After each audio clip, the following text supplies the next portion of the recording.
The Oakland A's were the major's hottest team in September. Right away, they showed that they belong on the same field as the defending world champions in October. Wednesday night, Andy Pettitte showed why the Yankees are champions. He gave the team a shot in the arm, throwing 7 2/3 shutout innings. But it was a timely hit and some comic relief by Luis Sojo that rejuvenated New York and ended their losing streak. Tonight, the series returns to the house that Ruth built, tied 1-1. The Yanks turn to one of their best postseason pitchers, Orlando Hernandez, to continue his playoff mastery.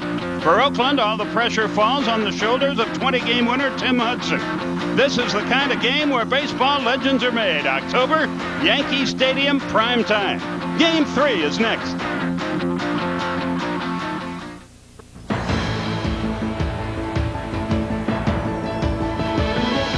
This is the Sun America NBC pregame show. The 2000 American League Division Series. Tonight, Game 3, the Oakland Athletics versus the New York Yankees. Hello again, everybody. Along with Joe Morgan, Skip Carey, welcoming you to another night of playoff baseball. And I'll tell you what, Joe, here in New York, after the Yankees finally won a game, everybody thinks it might be business as normal now and the Yankees will roll. And they might, who knows? That's the way they play the games. But I'll tell you this, Oakland's got some tough young pitchers that they've got to get by. Well, you're right, Skip. And if you're a Yankee fan or even a Yankee player, you think that everything's all right with the world. You've stopped your long losing streak and you have 2 games at home. That may happen. They may just jump ahead and go on into the League Championship Series. But before they can do that, they're going to have to beat one of the best pitchers in the American League, Tim Hudson. In fact, I think only Pedro Martinez is a better pitcher than Tim Hudson at this stage of the game. But Tim Hudson's a great pitcher, but like every pitcher that starts a game here at Yankee Stadium, you're not only fighting the Yankees, you're fighting the mystique of Yankee Stadium. You're fighting the mystique of the Babe Ruth and all the other players who have played here. And if he can get past the first couple of innings, I think we'll see a great ball game. He has no fear. I expect him to pitch great, and this is not an easy Yankee victory. Tell you what, let's do, if it's all right with you, so let's send it down to the field where Jim Gray is standing by with Yankee manager Joe Torre. All right, thank you, Skip. Joe, is there a different atmosphere? Did that one victory change things, or are you still concerned? Oh, no, you're always concerned in the short series, Jim. But the one victory sure as hell relieved a lot of the, well, I don't want to say pressure because there's always pressure, but I just felt there was a lot of tenseness because that short series causes that. El Duque struggled in the regular season, had some back problems, but he's 5-0 in the postseason. What do you expect from him tonight? I expect a great game. The last handful of starts, he has been right on the mark. And one game I'll recall, because he's had some problems against left-hand hitters, and this Oakland club has a lot of left-hand hitters. But he pitched a great game one afternoon here against Cleveland, and they have some pretty formidable left-handers, and he pitched very, very effectively. So I feel very confident because of the fact that he has been down this road before and he's been successful. Joe, good luck tonight. Thanks, Jim. All right, back upstairs to you, Skip. Okay, Jim, thank you very much. We'll return to Yankee Stadium after this word from your local NBC station.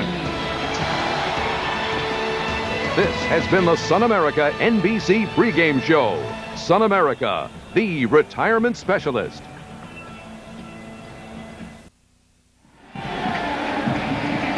Back at Yankee Stadium, let's take a quick look at the Oakland batting order. And Skip, the one thing to notice here is that they have 6 left-handed hitters in the lineup. And that could cause a lot of problems from El Duque, who prides himself on dropping down, throwing a few sliders to right-handed hitters. But there you see the top hitter for the Oakland A's has not fared well against El Duque. But the key will be if El Duque can keep that backdoor slider breaking around the plate to the outside corner and keep it away from the middle of the plate in. If he gets the ball middle of the plate in, these young Oakland hitters will be pulling the ball into the seats. They will be trying to hit the ball out of the ballpark. That's the way that they play the game. They're not a bunch of singles hitters. They will try to hit the ball out of the ballpark. And those 6 left-handers all have power. And here's the Yankee defense. You know, Joe, as you look at their defense, you will not hear me call Orlando Hernandez El Duque tonight, because I did a game earlier this year, regular season game, the Braves and the Yankees, and I wound up calling him El Duque, and that didn't work out very well, so I'm going to stick with Orlando. All right. With you. Well, this is a decent defense. I mean, there's some good parts to it. Bernie Williams, of course, 3-time Gold Glove winner. Justice in left field has leg problems. He doesn't run as well as he used to. O'Neill in right has a bad hip. He's not running as well. So not a lot of speed in the outfield other than Bernie Williams. On the infield, they're pretty good. But Derek Jeter made more errors this year than he ever has. And Luis Sojo replaces Knobloch at second base.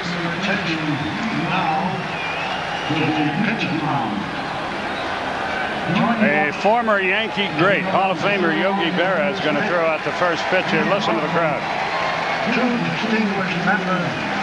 And he's not alone. Phil Rizzuto is with him.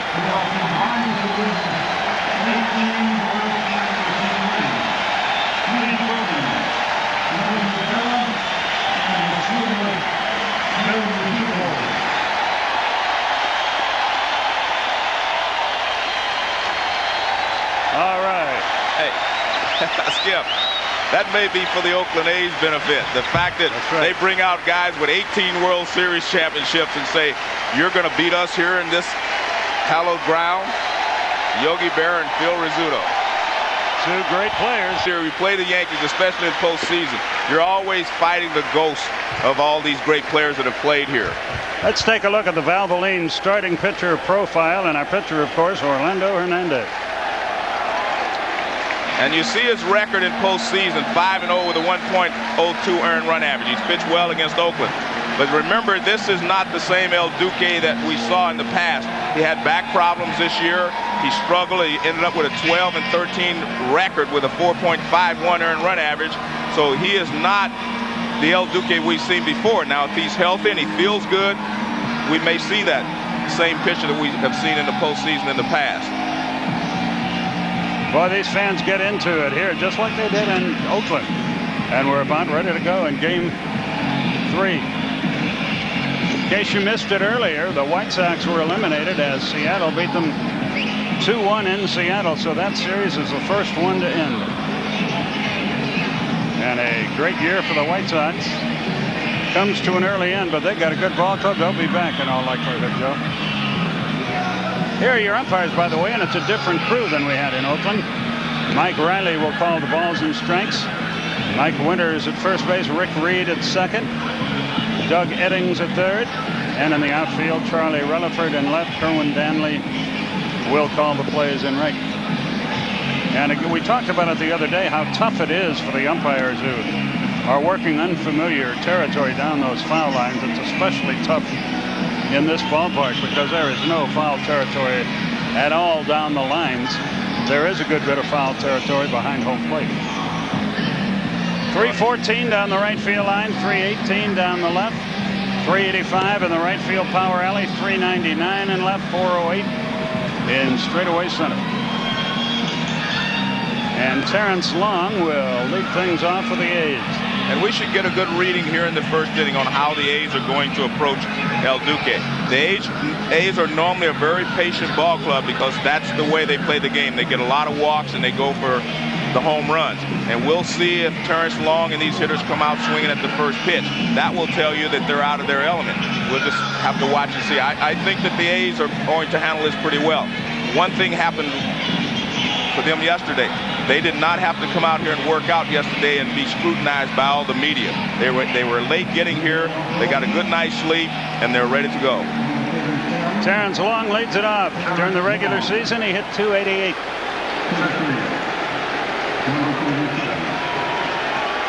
Bob Costas, by the way, you're probably wondering why I'm here, and he isn't.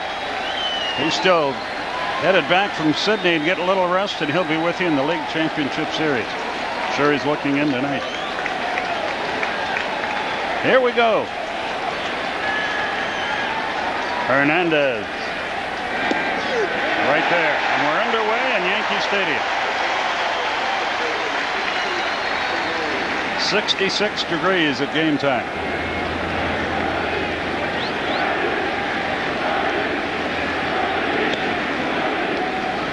One and one now, the count.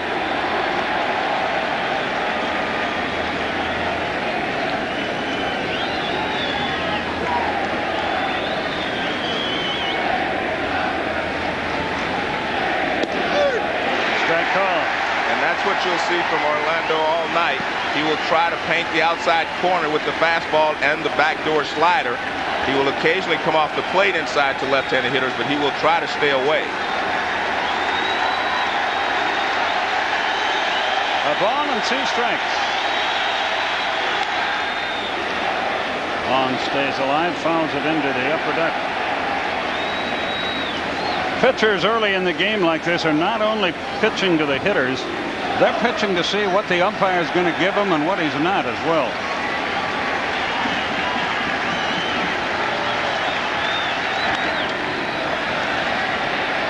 Everybody chases that. Not exactly where Posada wanted him to throw that pitch. He wanted it up and in. He got it down and in, and that's exactly the type of pitch a lot of left-handers can pull.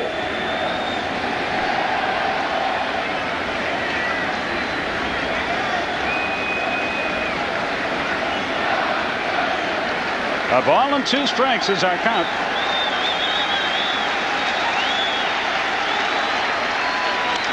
Broken bat grounder to first, 1 out.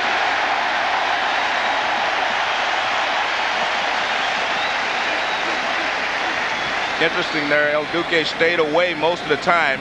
That pitch was actually supposed to be away also. He got it down and in, and he jammed Terrence Long. Now watch, the pitch is supposed to be away, but look where it is. It's inside, and Terrence Long jams himself, actually breaks his bat, and he's an easy out. Former Yankee Randy Velarde is the batter. He's 2 out of 10 against Hernandez in his career, and that counts playoff action. 1 ball, no strikes.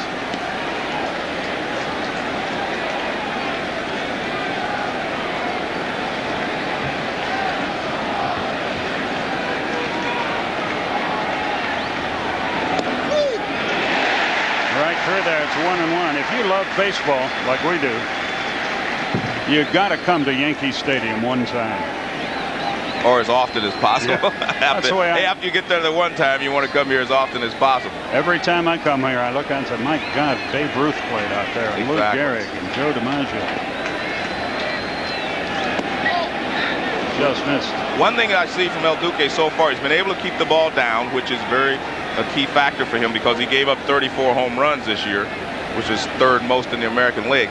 And he wants to keep the ball down, and so far he's been able to do that. Even when he misses, it's been down.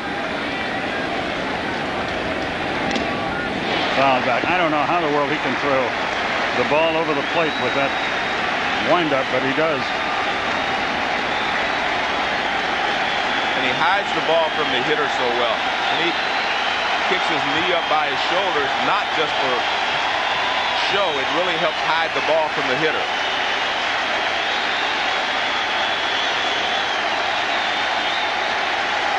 The 2-2. Fly ball to right. O'Neill is there. 2 out.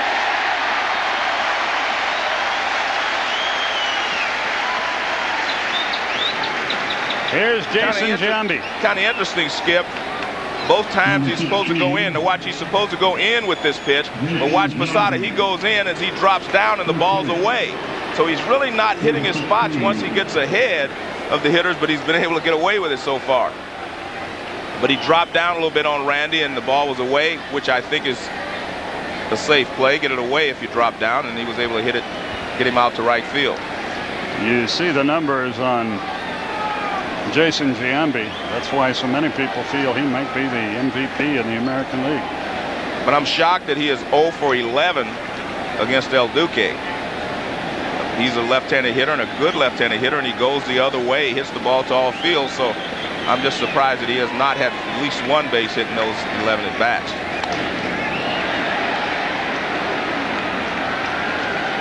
A ball and a strike to count.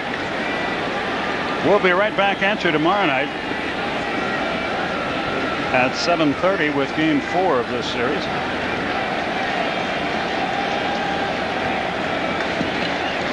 There you see what Jason Giambi's season looked like. First in on-base percentage, first in walks, tied for second in home runs.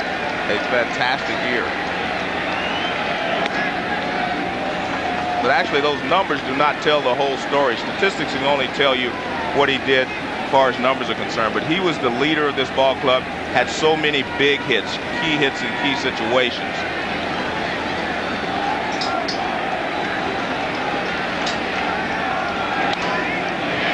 Foul back, and it's even now 2-2. Well, he's had 2 good pitches to hit, and he hasn't hit either one of them. That basically tells me that he is not picking the ball up well from El Duque, and that also tells you why he's 0 for 11. You have to be able to pick the ball up in order to handle a pitcher like El Duque, who throws the ball from a lot of different angles. And anytime Jason Giambi's late on a fastball, it tells you he's not seeing it well. 2-2 pitch. Softly hit. 1, 2, 3, nothing doing. Bottom of the first. No score.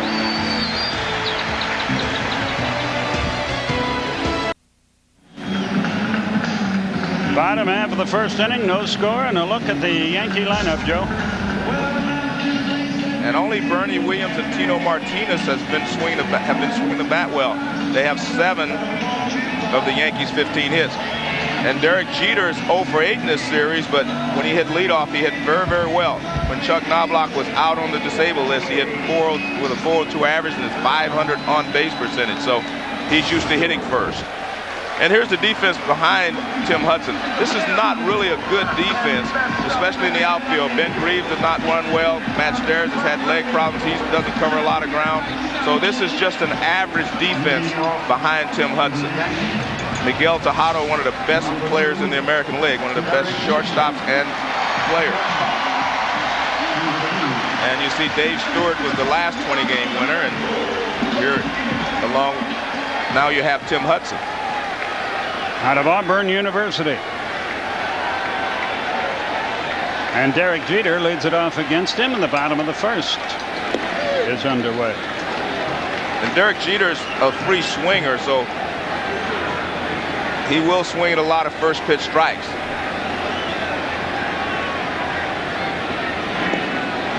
Into the dirt, 1-1. 0 for 8 is not a big deal, but it's unusual for this fella. Well, it is because he had 200 hits for the 3rd consecutive year, and that's unusual. Tim Hudson throws a fastball, he throws a splitter, and he throws a changeup and a slider. Those are the pitches that he will use, and he tries to keep all of the slider, changeup, and the splitter down. He will throw a 4-seam fastball on occasion. Swinging bunt on the third base line. Good play. Chavez throws him out. Chavez has played very good defense in this series. He's made some spectacular plays in Oakland. This is a more difficult play than it appears, but he gets a good jump on it. Watch, see, right away he's coming in. I don't know if he had to barehand it, but he makes the play very easily. He barehands it and throws off balance and retires Jeter by 3 steps. Jorge Posada is the batter. And this is interesting, you know, he's moved Posada up to the top of the order. And he had a good season, showed a lot of power. And I think one of the reasons he did that because that would open the hole at first base if Derek Jeter can get on for him. And he's a very good fastball hitter, and he can pull the ball into the hole. Actually, both teams have made a few changes in their lineup from the order they used during the regular season. Fast strength.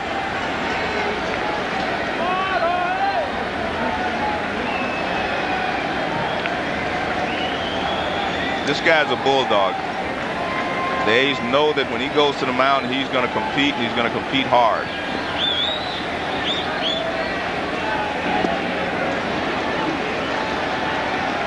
Chased a bad ball, and the count goes to 0-2. That hat has seen some service, hasn't it, Joe? Not that hat, but the one on Hudson.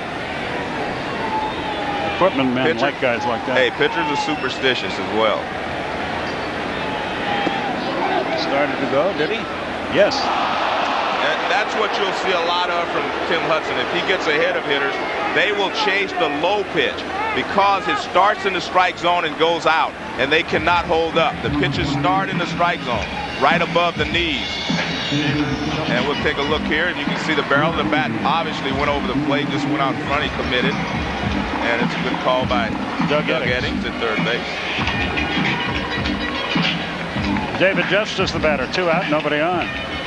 Neither team has had a base runner to this point. And so the game early on would appear to be what you predicted. Well, I think low-scoring duel. And David Justice is a guy that could be very difficult for Tim Hudson. He's going to have to make sure that he makes good pitches on David Justice. I believe David Justice and Bernie Williams are going to be his two biggest challenges in this ball game. He's going to have to make sure he doesn't make any mistakes with those two hitters.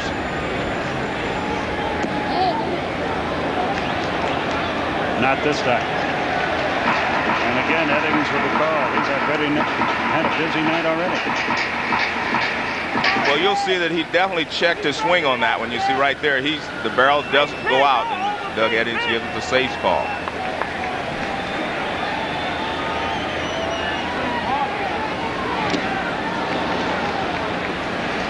It's 1-2. And just when he gets you looking for that splitter or the changeup, he turns the fastball loose under the hands. He has a lot of weapons to get you out with. He can get you out with his fastball. He can throw any pitch, anytime, and he will. A lot of room in left center for Justice. 2-2 the count.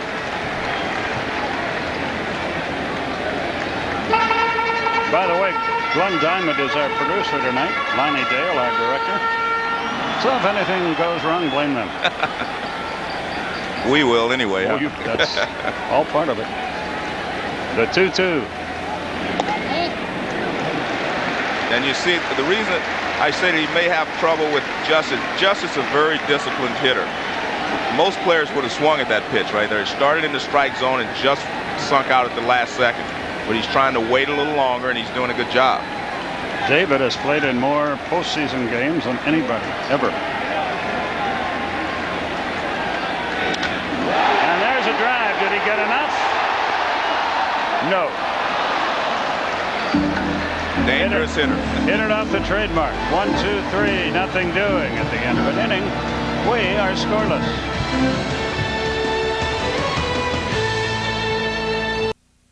NBC's coverage of tonight's Division Series is brought to you by Nissan, driven by MasterCard. There are some things money can't buy. For everything else, there's MasterCard. By Budweiser, with the crisp, clean, refreshing taste you'll find in no other beer. This Bud's for you. And by True Value, where help is just around the corner. The first pitch of the second inning is a strike call to Eric Chavez, who has 3 hits and 7 tries against Hernandez in his career, a home run included.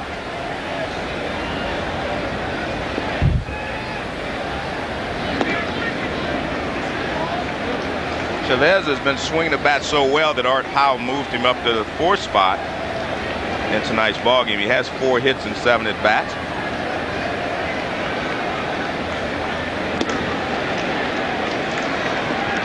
He basically told me he wanted to get a little more protection behind Jason Giambi. The A's play him straight away. But the Yankees play him straight away. Popped him up short left field. Everybody chasing it.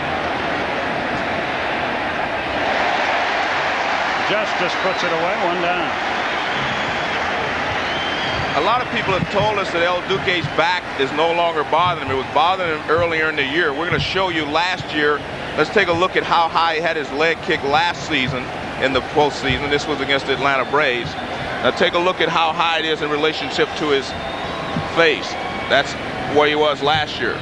Let's take a look tonight. Very similar. So if his back is okay, you can expect him to pitch very well in this ball game, because he has pitched great in postseason. As long as he's healthy, he will win most games. Miguel Tejada, the batter.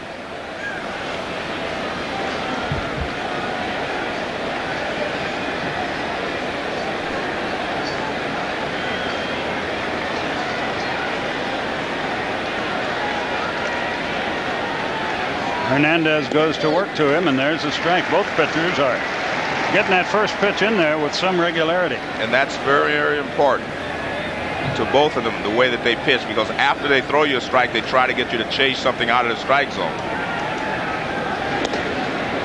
Up and in. And this young fella is become one of the best players in the American League, not just the best shortstop, but one of the best players.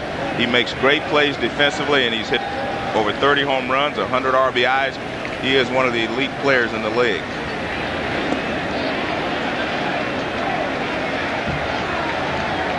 A ball and a strike to count. They change. It's now 2-1. 2 balls, 1 strike. Tejada out of the Dominican Republic, where, like Sammy Sosa, he spent some time as a youngster shining shoes helping to support his family.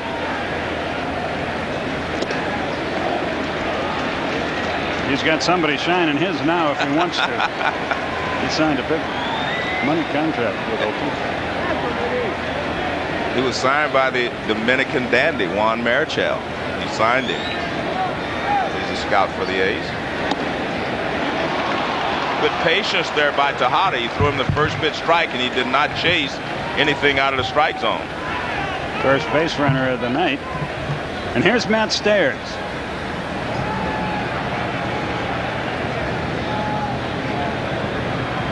Stairs, a former Montreal performer, born and raised in Canada. You could see his season was not what he would have wished. But he did play better down the stretch. He got some key base hits for him in the last month of the season. The A's played great the last month, and just about everyone contributed. Tejada 6 out of 6 during the regular season in the stolen base department, so he's one guy who might do some running, especially with a left-hand hitter up there. A lot of room on that right side. The A's are really a team that they play for walks and home runs. They do not do a lot of base stealing. They do not hit and run a lot. They just play the game almost station to station, which is one of the weak points of their ball club. But they do everything else so well that they overshadow that.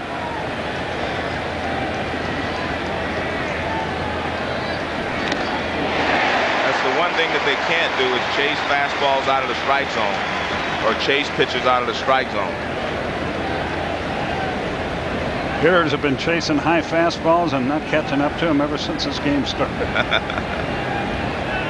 It appears to me that El Duque has very good stuff. He's got a good fastball, good slider. He hasn't thrown many changeups, but another high fastball up out of the zone. And it's 1-2.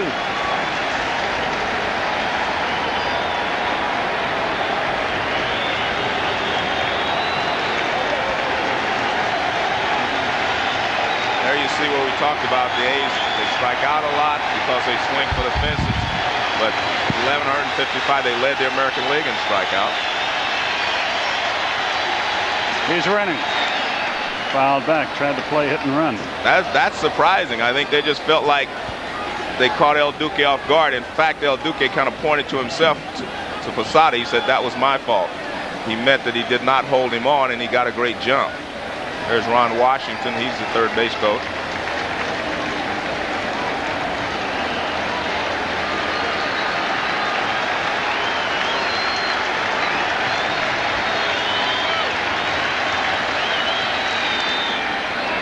High pop down the right field line. Everyone chasing it. Soho made the play. And a good one. Boy, that was something the other night, wasn't it? When he. Oh, you saw it. You were there live, weren't you? Yes. Amazing. I think everyone laughed at him but me. As the second baseman, yeah. I know what goes on. That is funny. Well, the Soho shuffle there.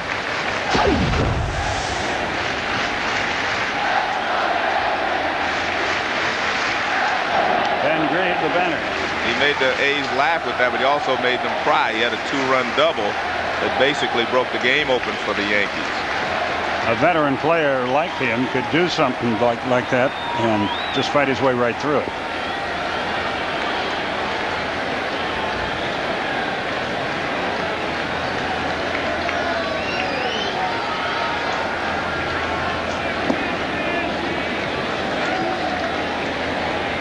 Well, Grief can't hit into a double play this time. That's the good news. There are 2 out in the inning. He hasn't gotten going yet in this series, but that's one thing about these Oakland guys. They can turn it around in a moment. As Joe Torre was saying before the game, the Yankee players are a little older, so some of the guys that aren't hitting, he said, people are saying they're too old. The Oakland players who are young are not hitting, they're saying they're too young. So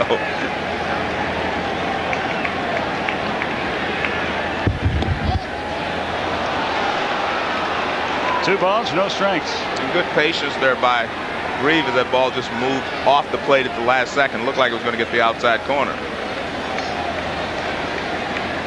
Good hitter's pitch here ordinarily. 2 balls, no strikes.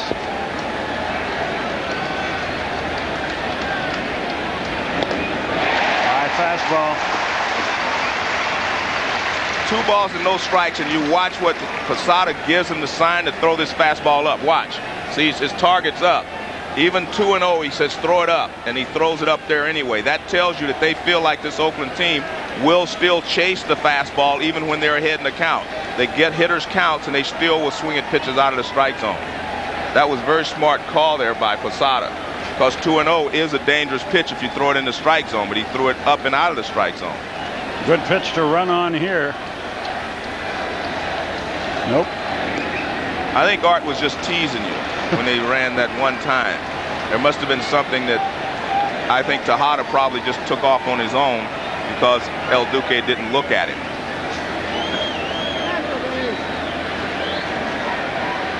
Two out, a runner at first, and a 3-1 count on Ben Grieve.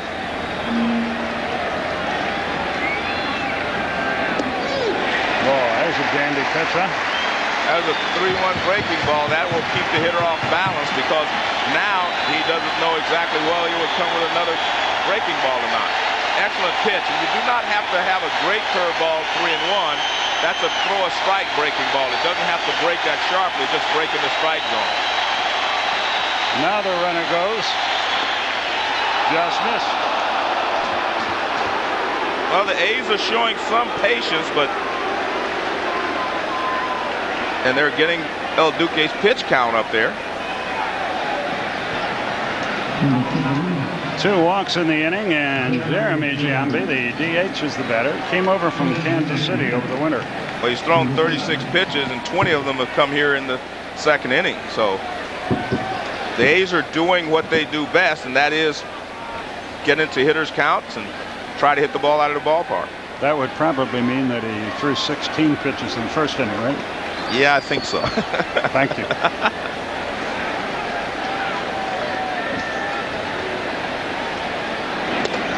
Fastball high, 1 ball, no strikes.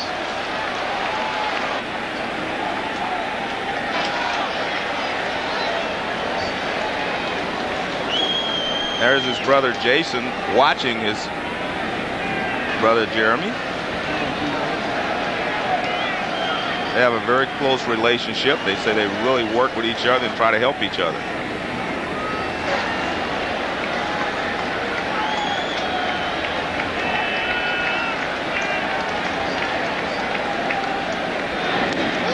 Let up is in there. A ball under strike.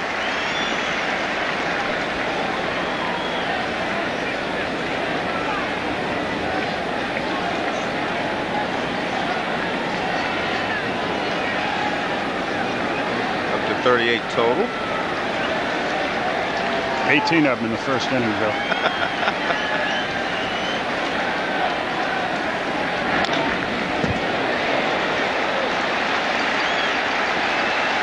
One and 2. The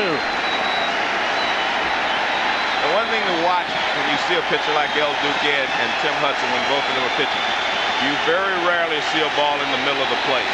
It's on the inner half or the outer half or just off or just on. That's the way that they pitch. Everything they throw is moving away from the middle.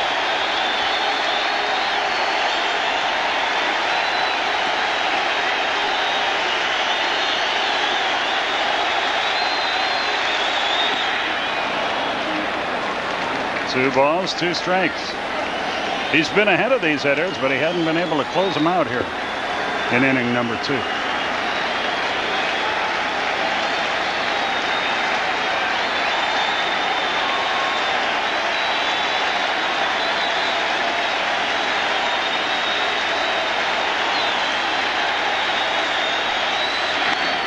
Line drive, base hit right field. O'Neill's got a shot. Here's his throw. Up the line, he is safe. Runners at first and third. Great slide by Tejada because Posada set up right in the baseline. He was not going to let him get around him. And a nice slide by Tejada. Good patience by Giambi. He gets a fastball. This is supposed to be in. It's a fastball, middle of the plate, moving away. And he lines it to right field. Paul O'Neill has a strong arm, but you can see the accuracy is off just enough, and that allows Tejada to go around Posada. Now, if this throw is right at the plate, they get Tejada because the ball will beat him, as you can see, but Tejada's able to go around him. Smart slide, great play. Ramon Hernandez, the batter. Posada to the mound to talk with his pitcher. Well, the bottom of the Oakland A's order has really been the one that has hurt the Yankees so far. In fact, they're 9 for 21 with 4 runs and 4 RBIs. Look at that, the bottom of the order. But the bottom of the Yankee order has done some damage as well. So, but you see what the top of the order has not done, fared as well against the Yankee pitchers.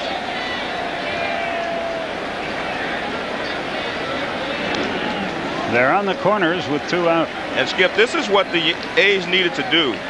They needed to quiet this crowd. See how quiet it is in here now, because they have scored first. And that was, I think that was very important for the A's to score first and kind of take the crowd out of this.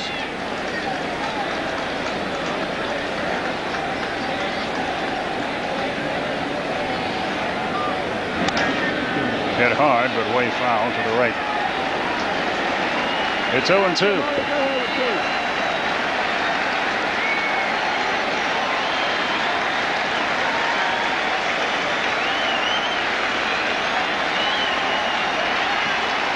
Now the crowd trying to get back into it on their own.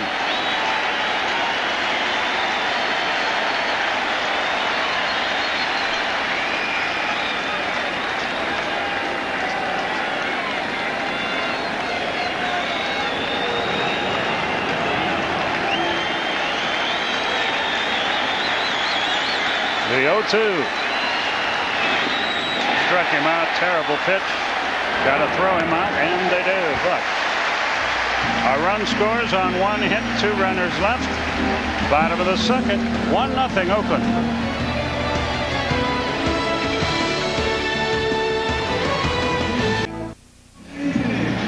For more baseball postseason information, log on to MSNBCSports.com.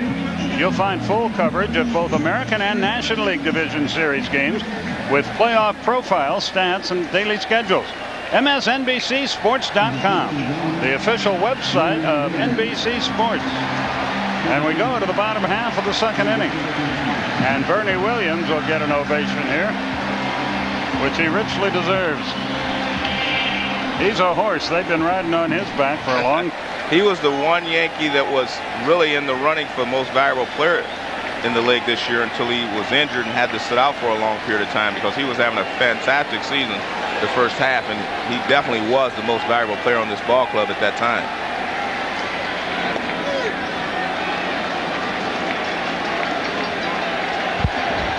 And there he sees his 4th season with 100 ribbies.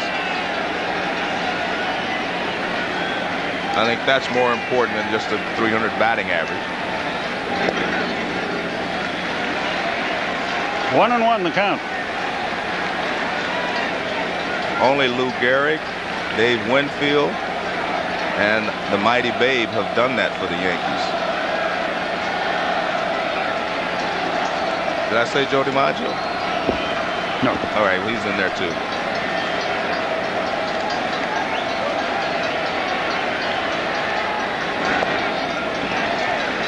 The one thing that's in Tim Hudson's favor, and you can see a lot of check swings, and that's because they have not really faced him. He only pitched against them last year. So it may take the Yankees an at-bat or two just to adjust to what he's trying to do to them. So truthfully, everything is in his favor the first time around. Into the alley in left center field. Nobody's going to get that ball all the way to the wall.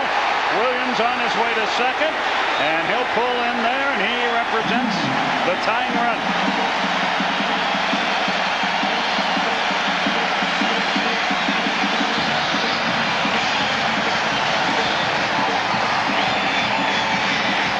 Well, this is supposed to be a fastball in. See the target?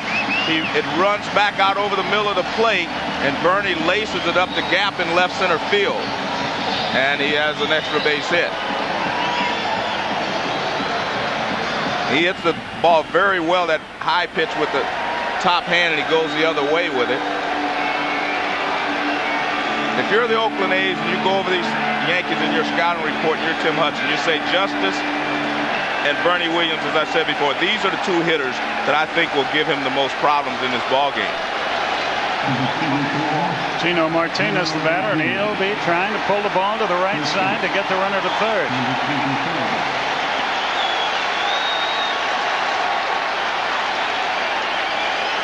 Martinez asks for and gets timeout.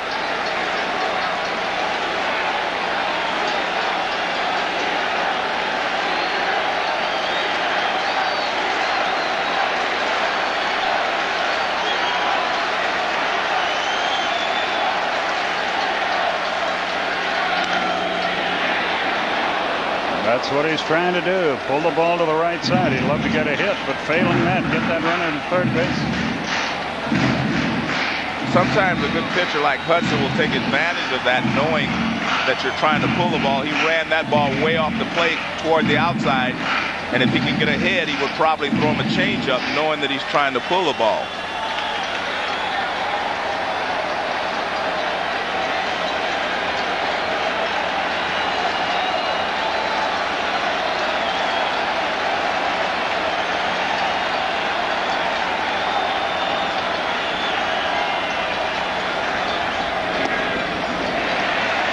A little bit inside. 1-1 the count.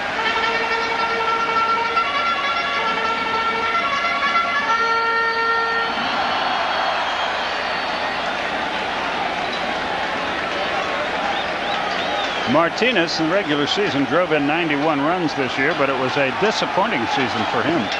He's been such a fine hitter down through the years. Good pitch there by Hudson. He ran that pitch away. It looked like a splitter running away.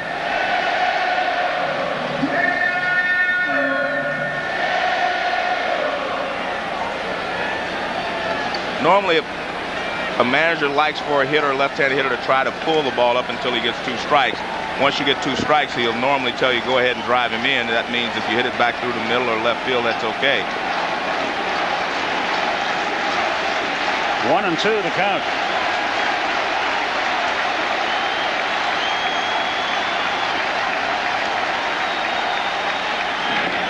Got him.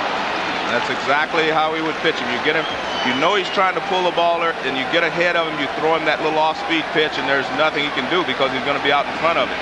That's a well-pitched batter here. I mean, here's the changeup down, and Tino Martinez way ahead of it. The one thing I saw there, though, and Bernie Williams could see it from second base, he had that set up in his glove long before he threw the pitch. Sometimes a hitter can, a base runner can relay that to the hitter. Paul O'Neill stands in. And Glenn Allen Hill moves on deck.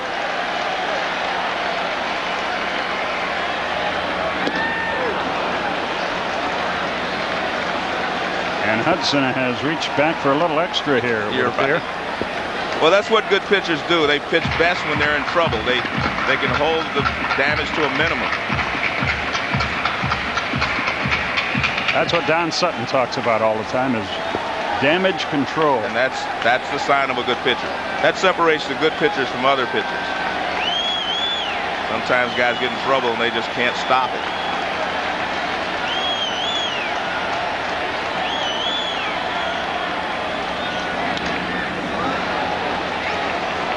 O'Neill's in the hole, 0-2. That was interesting there with the shot we showed you. You could see Tim Hudson changing the grip in his glove. And that's to keep Bernie Williams from knowing exactly what he was throwing. Well, he was rolling it around in his glove, and that's just a good fastball tailing away, and O'Neill a little late on it.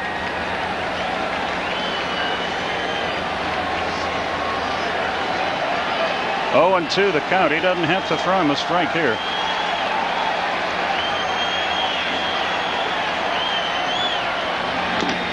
Bouncing ball, slowly hit, tough play, no play, first and third.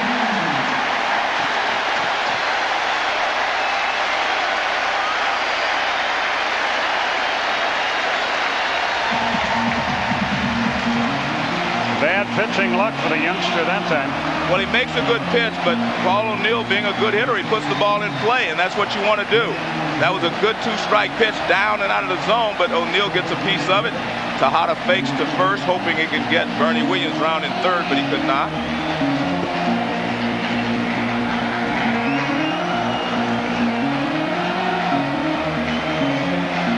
Glenn Allen Hill, boy, he is really put together. He is some strong man standing in there.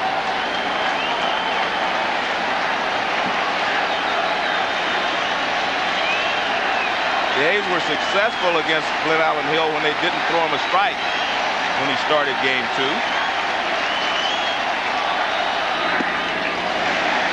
1 ball, no strikes. This was the big hit of the game because it put the Yankees ahead for the first time in that ball game, and it assured them that they could win it because Pettit was pitching so well. I talked to him before the game. He said he just has to calm down and not chase pitches. Check swing strike. He said he's just so excited because he gets the chance to play and he wants to do so well, but he said he must calm down. He looks extremely calm. Right, but he's churning inside. Yes, apparently.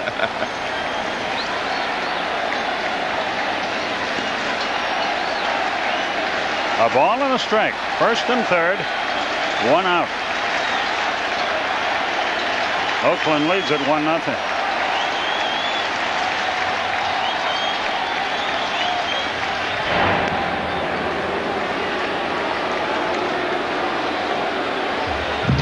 I don't think there's any secret to how the A's will try to pitch Glenn Allen. They will try to throw change-ups and sliders away, and if they throw him a fastball, they want it to be up and out of the strike zone.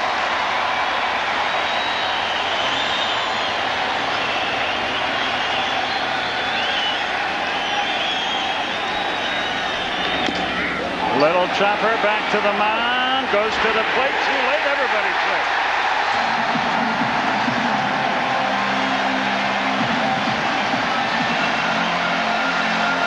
That was not a good play by Hudson, but somebody has to give him some help there, Joe, don't they? Yeah, if you want to say inexperience, this was inexperience because he makes up his mind right now. Hernandez should be pointing to first base. He's just standing there. He wasn't ready, but he should be pointing to first base. Someone should be yelling first base, but Hernandez should be pointing there. No chance to get Bernie Williams. He has a lot of speed. And the Yankees have taken advantage of a couple of choppers, and they've tied the ball game. And runners are at first and second with 1 out. I don't know how they score that. It should be a fielder's choice, but I don't know how they scored. Fielder's choice RBI, I would guess. That's what it is.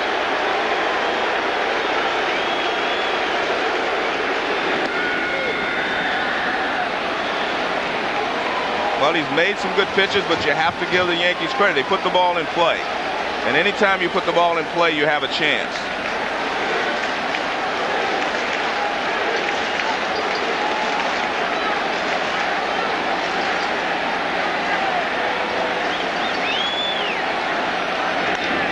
High fly ball into center field.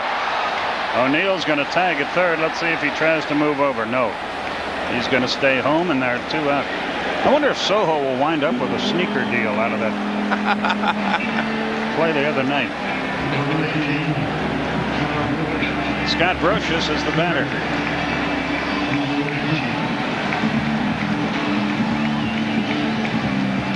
The go-ahead run is in scoring position. There are now 2 out. And we talked about Scott Brocious, the opening game of the series. He's more of a mistake hitter. You know, there are ways to get him out, and they know exactly how they want to pitch him. Just do not make mistakes, and they feel like they will be able to get him out. They play him to pull, do the A's, just slightly. A lot of room in right center.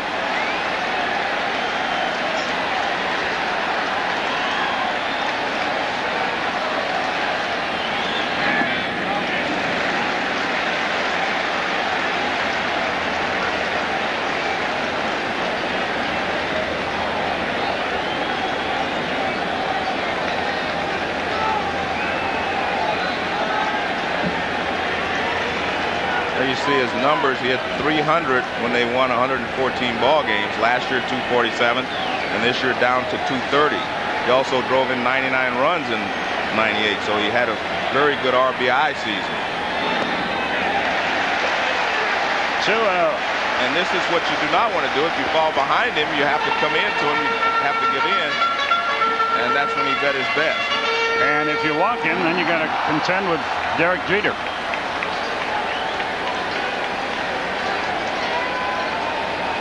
But Scott Brocious has had some good postseason at-bats in the last couple of years.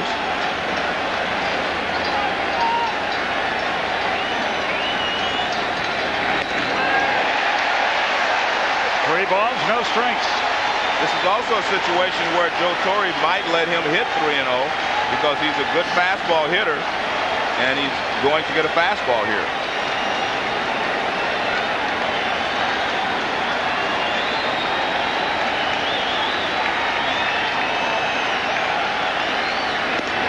They walked him on 4 straight, and they're loaded for Jeter.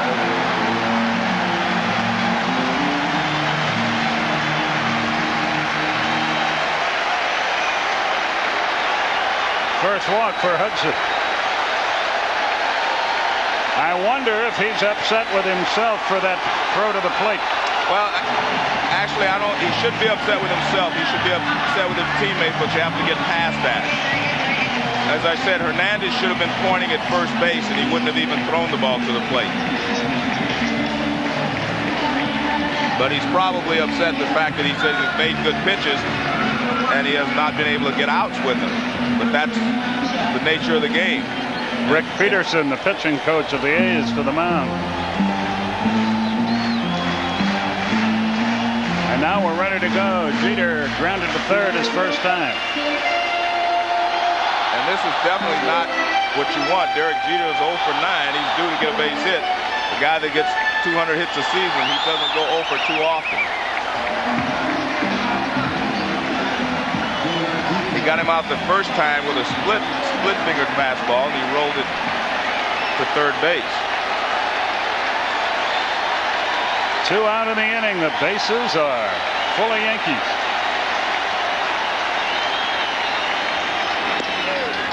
There's a strike.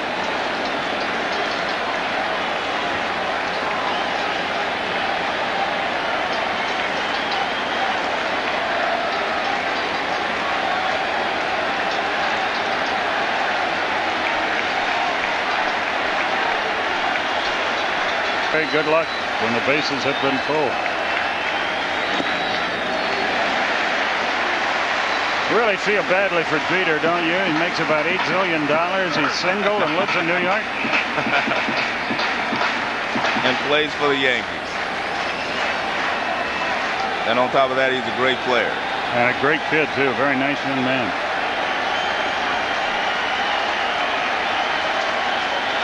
The 1-1. Ground ball, deep short, booted. Everybody's safe. And the Yankees lead. He had to play at third base if he comes up, but he couldn't. So O'Neill scored. Hill goes to third. Brocious to second. Peters at first. Well, this is why a guy gets 200 hits. He finds holes. And you're right, he was going to have an easy play at third base because Chavez was going back. See, Chavez broke over there, and he just couldn't come up with it. They've hit 1 ball out of the infield, but they've scored 2 runs and have the bases loaded. And now Posada is the batter. That scored a hit and an RBI.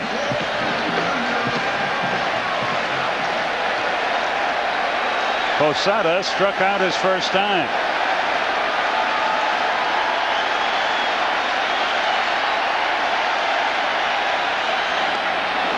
Had a home run cut, but came up empty.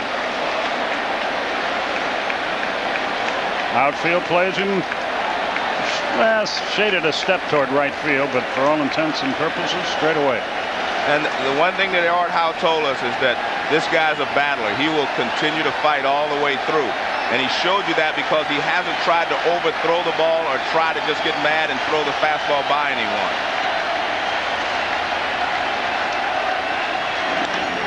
Foul ball. Way out in front. He hit it hard, but just a noisy strike. It's 0-2.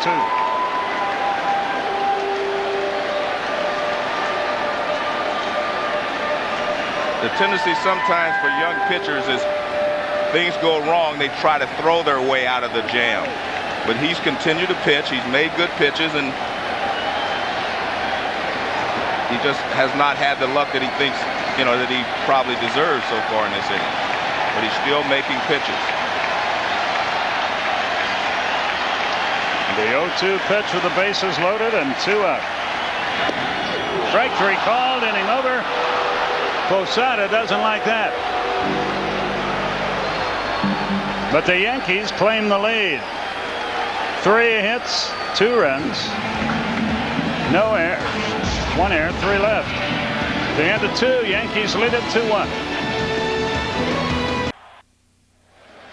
Top of the order, and Terrence Long for Oakland here in the 3rd inning. They trail 2-1. Joe Morgan, Skip Carey with you from Yankee Stadium. And there's a strike to start the inning.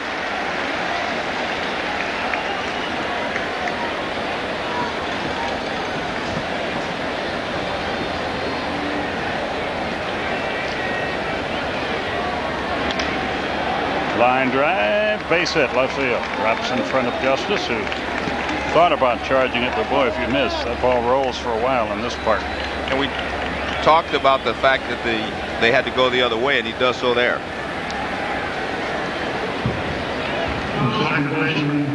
But that's what the A's are going to have to do. They're left-handed hitters. So far, we've seen Stairs and a couple of them try to pull the ball. You have to go the other way if he makes you. If he doesn't make a mistake inside and keeps running the fastball away, you have to do that. Now, this is a guy that they will do some things with. Randy Velarde. He uses the bat well. Terrence Long has some speed. They can hit and run or do something if they want to. They very rarely do, but these are the 2 guys that they could do something with. See how Art Howe chooses to play it. The Yankees think they might be running. They chase Long back. Well, they thought he was going to bunt the other day, too. Yes, that's right. The first game, runners at first and second. They thought he was going to bunt, and Ramon Hernandez singled on the first pitch. Ron Washington flashes the signs. That's the tying run potentially at first base with no one out.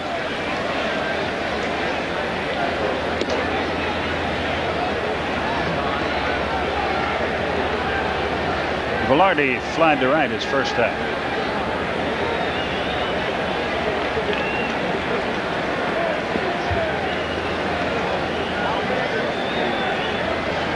Yankees lead it 2-1 here.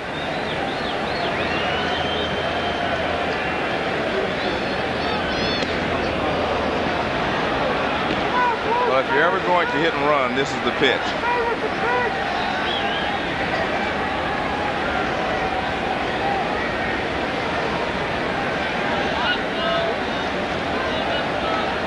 Velarde stands back in.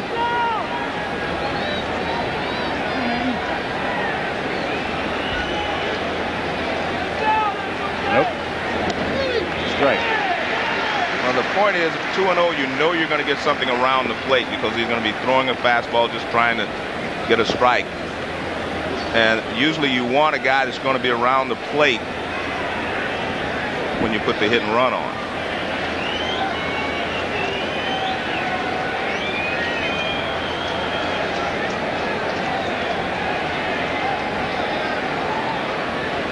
There he goes.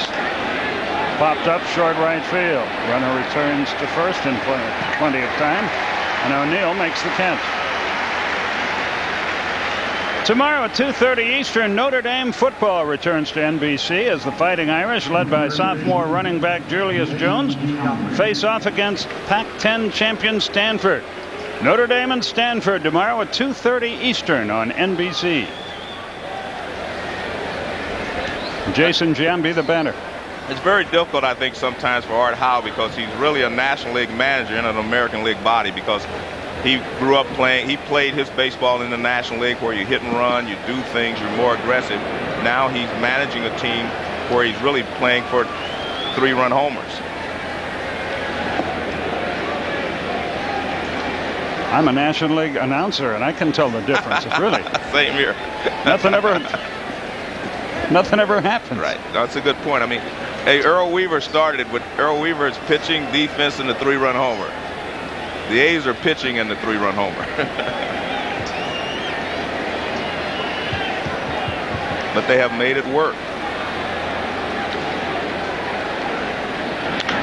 Well hit, but foul. That was a good pitch for Jason to hit and hit the hole on the right side. And I still think that he's probably having trouble picking the ball up out of El Duque's motion. There's something going on, because this is a good pitch. Look where this pitch is, right down the middle. And Jason Giambi has been hitting so well. He hit 400 the last month of the season. He was not missing pitches like that, and he normally doesn't miss that ball. 1-1 the count.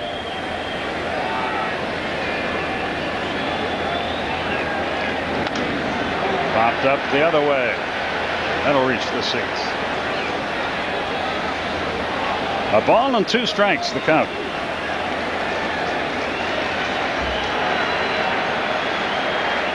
Well, Art runs through all the signs.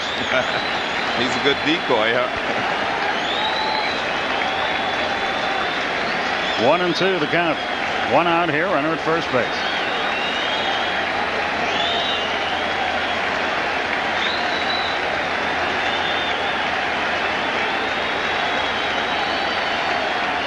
Giambi steps out.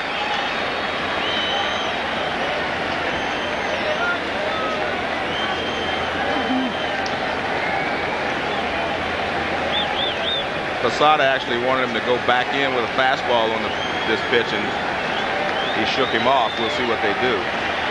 You're going to go in, you better go pretty far in if you miss.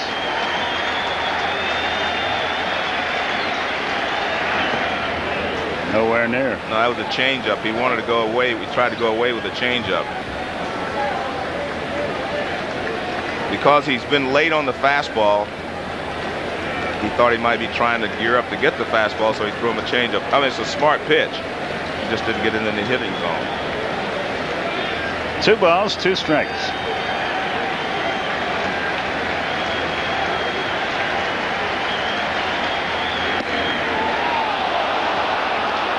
Come on, folks, that wasn't close. There's Ron Washington going through the signs. I hesitate to say he will be running. It is actually a perfect spot to run him, because Jason Giambi, good hitter, he's their best hitter, and he normally puts the ball in play. So perfect spot again to hit and run. But Art goes just the opposite of most. He's going. 2 on, 1 out.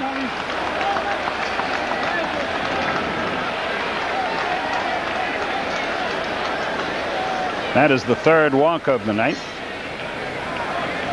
for Orlando Hernandez. Here's Eric Chavez, who flied to left his first time. Chavez can be a tough hitter for El Duque because he doesn't miss a lot of fastballs. He's a good fastball hitter, and he doesn't miss a lot of them.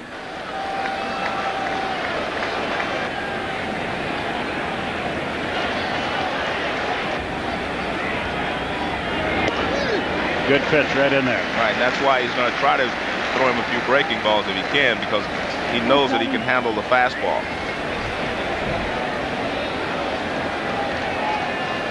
Come on, send the runners just for the fun of it. Do something, huh?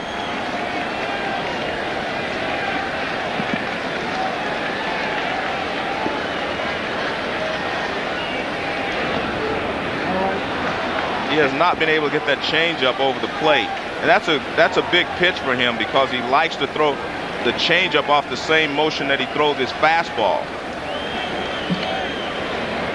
And he's not able to do it. He's calling Posada. I don't know if he wants to tell him that he's not going to be able to throw the changeup anymore, or he just wants to take a little time. But he's definitely not able to control his changeup tonight. And when you throw a lot of changeups and you do not get them over the plate, that tells the opposing team, just block that pitch out. Just look fastball, curveball. And those are only 2 speeds you have to be concerned with. A moment ago, you saw a quick look at Don Zimmer in the Yankee dugout. I wonder how many games that man has seen. He's been around lot since the mid-40s.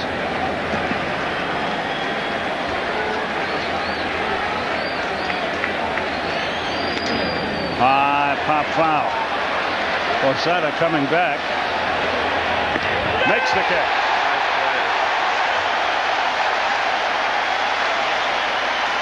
And here comes Art Howe. He's going to say that he thinks the ball hit the screen on the way down. Well, Art would have had a good look at it because the angle that he's standing his dugout sitting, but the umpire says I was back there. It did not hit the screen.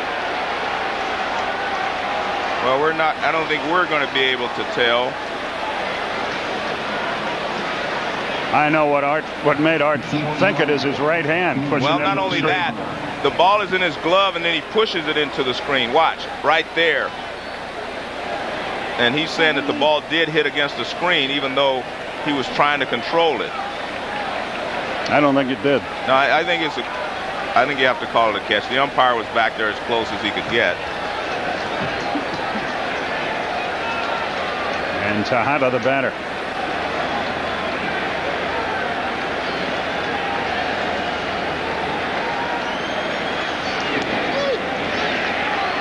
He got crossed up on that pitch. It might have been a strike, but it wasn't called a strike because of all the movement behind home plate. Well, because the second baseman and the shortstop both are coming in, that tells me that El Duque made the mistake because they get the signs that Posada gives, and that's a great play if that was supposed to be a breaking ball. Well, you can see Posada expecting the ball outside, and then it's a fastball back in. And again, because Jeter and Soho go in, they both get the signs from Posada, and they say, yes, you're right. That was supposed to be something else.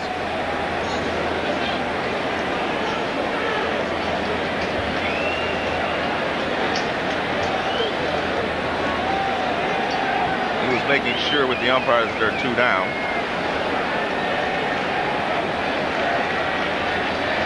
It was called a strike, 0-1.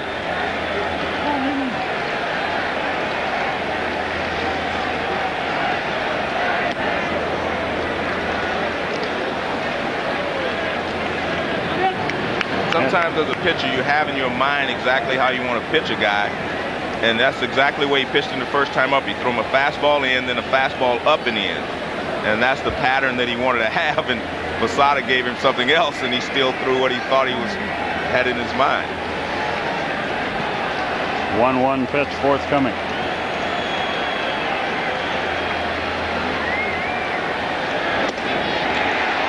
Just missed.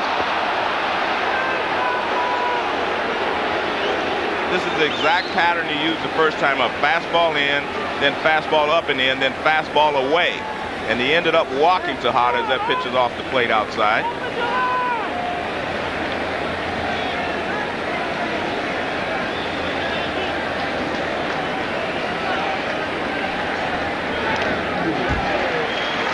Two and 2 now. 2 on, 2 out.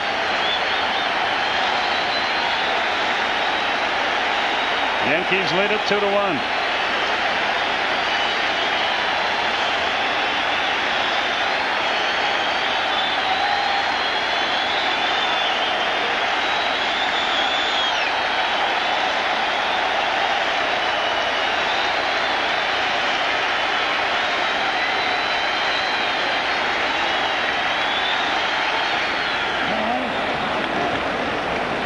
They'll be going on the 3-2 pitch with 2 out.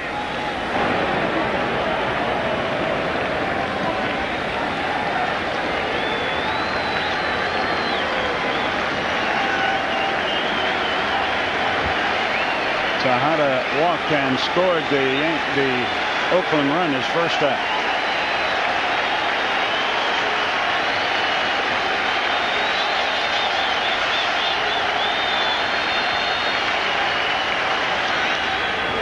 Popped him up. Great pitch. Brocious, will he have room? Right by our cameras, he's got it. And the inning comes to a close. A threat, but no run. One hit, no runs, no errors. Two left, bottom of the third. 2-1 New York.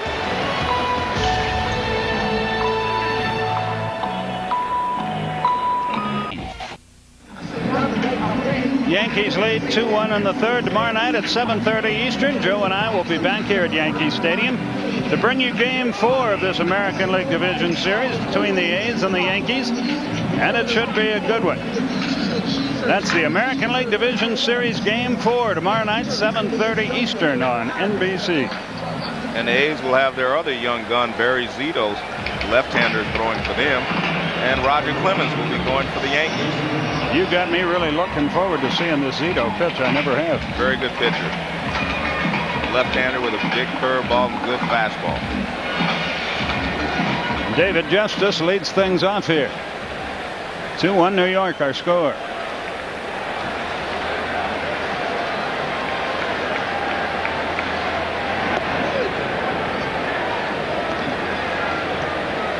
Both these pitchers have made a lot of quality pitches. El Duque's made great pitches under pressure. That last pitch to Tejada was just a perfect pitch on a 3-2 count.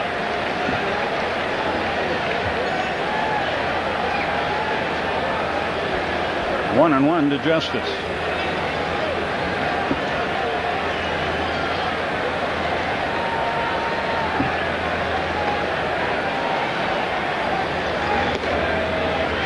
The Yankees got their 2 runs on a leadoff double, an infield hit, a fielder's choice, a walk, and then a single. And they lead 2-1.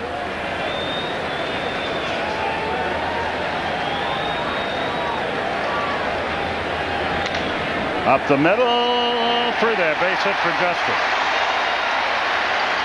So David is aboard to start, and Bernie Williams will be the batter. He doubled, scored that run an inning ago. And the problem for Tim Hudson is that this guy, him and Bernie Williams are just good hitters. They have the patience and they handle good pitches. That's a pretty good pitch, a sinker down, but he didn't try to pull it, hit it right back through the middle. But the tough part for Hudson is they're back-to-back. The two guys that will, the best hitters against him in this lineup.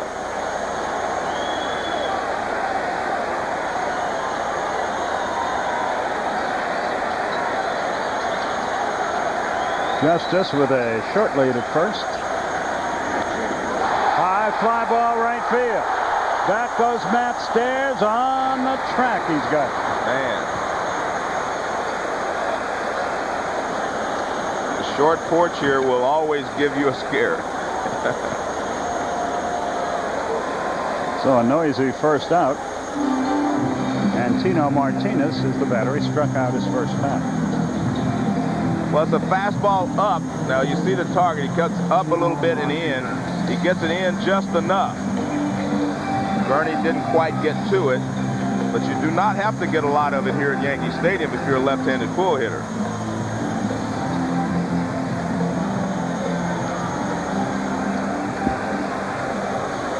Hudson ready to go to work.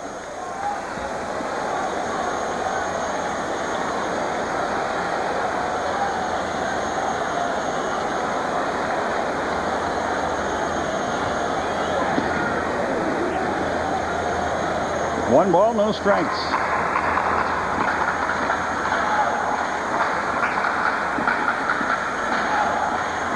Yeah, tomorrow night, Barry Zito against Roger Clemens, and Game 5, if necessary, back in Oakland. Gil Heredia and Andy Pettit do.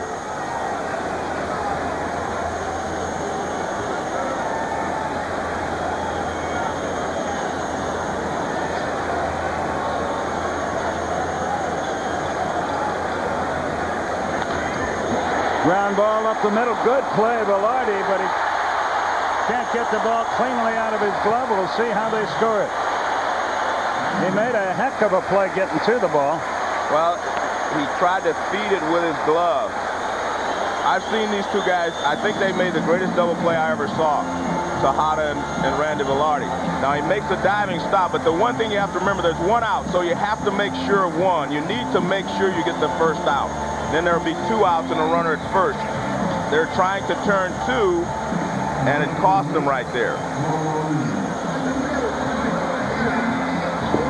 That, I don't know how they scored, but it should be an error, because he had time to feed the runner at second base. It's a tough error, but he should have been able to make the play. And it is scored as an error on the second base. He had plenty of time. So the Yankees threaten again. O'Neill takes a strike on the outside edge. And you see it, that's a great pitch. I mean, very few pitchers can make that pitch. The ball just nails the outside corner knee high. We've seen El Duque do it tonight, and Hudson has done this with the left-hander here. Look at that target. Look at that, right out there on the edge.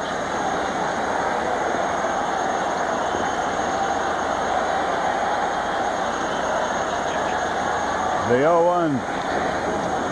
He's in the hole 0-2. Hudson gets in front of virtually every hitter.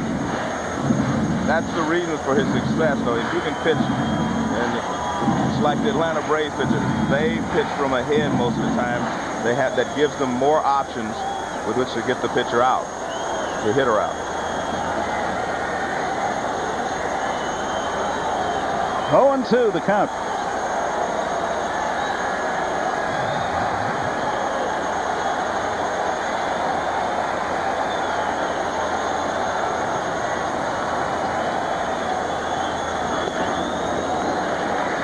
A ball, 2 strikes.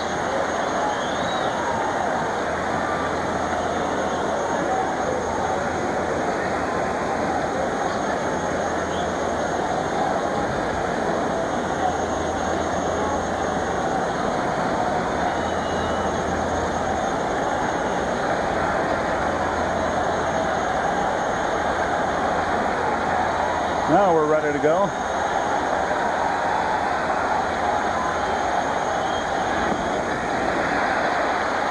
Good play by the catcher.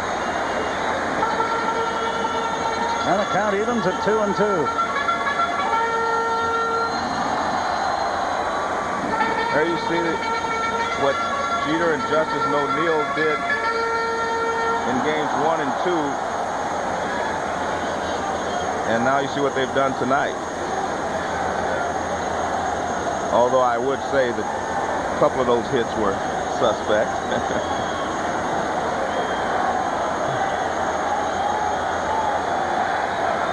2 balls, 2 strikes.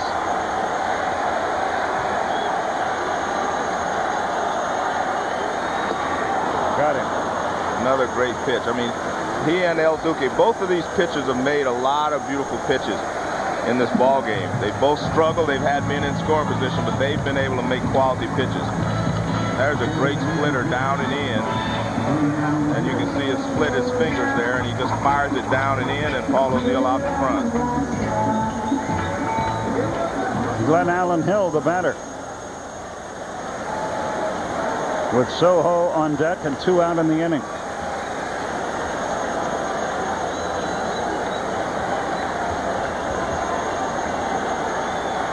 Seattle beat the White Sox, eliminated the White Sox 2-1 this afternoon.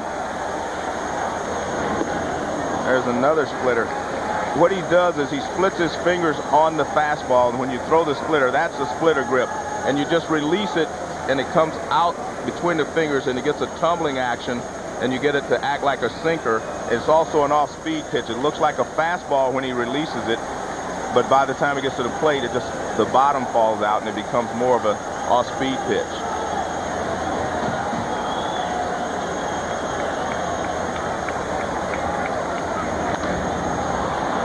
Down the right side, long run for Stairs, still coming, and can't make a play in foul territory. Any ball down that right field line becomes a difficult play because you have to contend with the stands and the way the wind is blowing, it may be blowing it back from the stands or into the stands. See, not a lot of room down here. You got to worry about the stands as well as finding the baseball.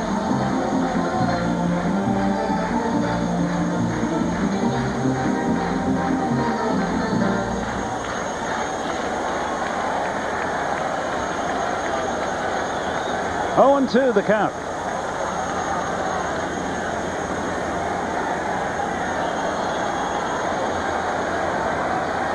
Hill waits.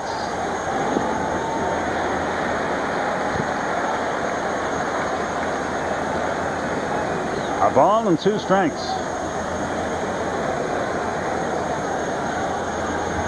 This is the second time Bernie Williams or David Justice or someone has been at second base, and they can easily see when Tim Hudson splits his fingers to throw the splitter. And I'm not sure that they would give that sign to the catcher, to the hitter, but they have the opportunity if they want.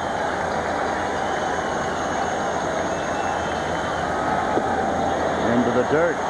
Well, that's 3 straight splitters he has thrown, and he's held on to it too long. So you can see his fingers are split right there. And there's another one, but that's a great play by Hernandez here. Just to keep that ball in front of him. But he caught it. Great play. Hudson gets the Hernandez sign.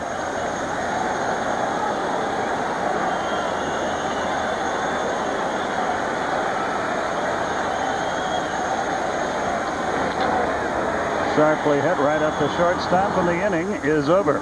We'll return to Yankee Stadium after this word from your local NBC station.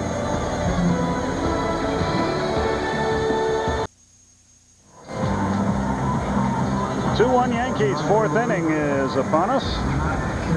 And Matt Stairs will lead things off. Joe Morgan, Skip Carey with you.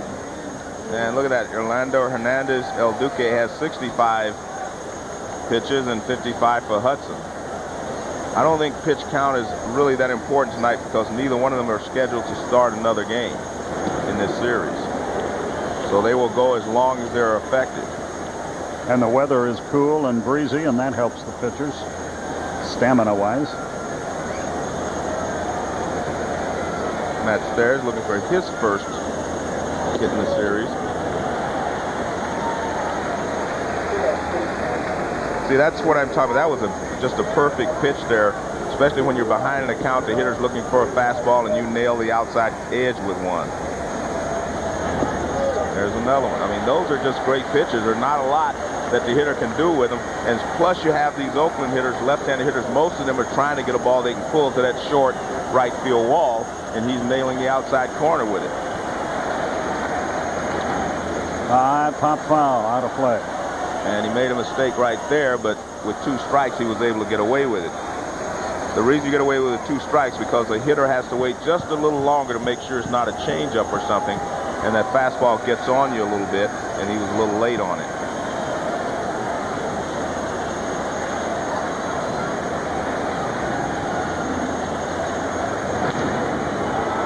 Chase the high one. Posada makes the play, and he gets some. Well, that was by design. You could see that Posada, and the first time up, they did the same thing. Posada gives him the sign to throw the fastball up, and he threw it up. Now watch you see that? That means up. I want the fastball up. And there's the target up, and he throws it up. See that? Up, up, up, and everything's up, and you can't do anything with that high fastball. And especially with 2 strikes, you get a little lazy pop-up. That also gave Posada a chance to throw his mask right into the shins of the home plate umpire, who called him out on strikes an inning ago. 1 ball, no strikes.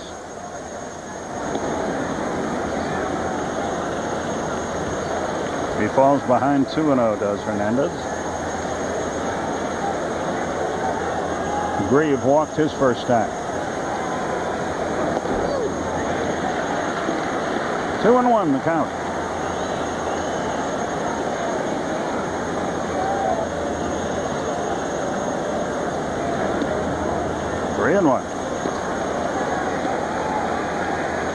It's a one-run game. We're in the fourth. A lot of baseball ahead of us.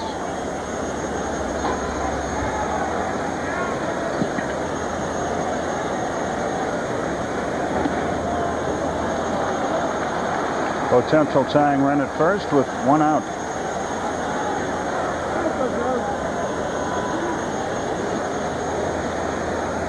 That's walk number 4 for Hernandez. And the surprising thing to me is that you see him make so many great pitches, yet he walks 4 guys. That's hard to fathom. You maybe 1 or 2, but when you walk 4 in less than 4 innings, that's not very good pitching, even though he's making a lot of great pitches. Jeremy Giambi singled in a run his first time. Runner gets back all right. Good idea by Posada.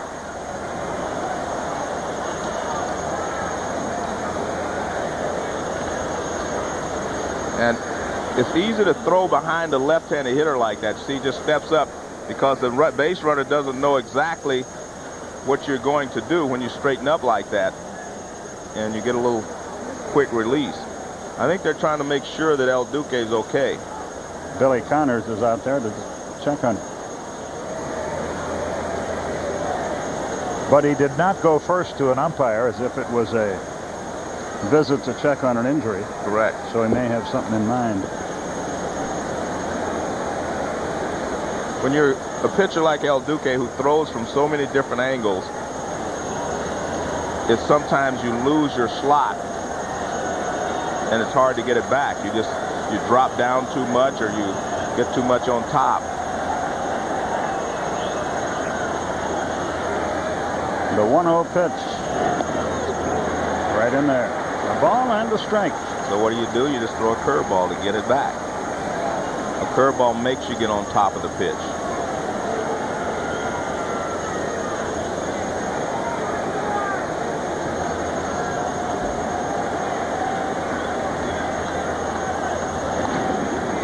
That's out of play.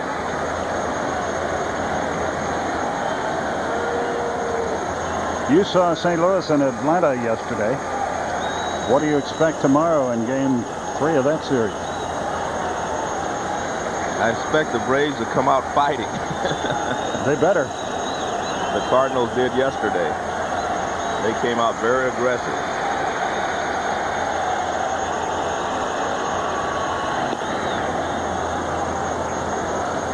Two balls, 2 strikes. The throw gets away, but no harm done.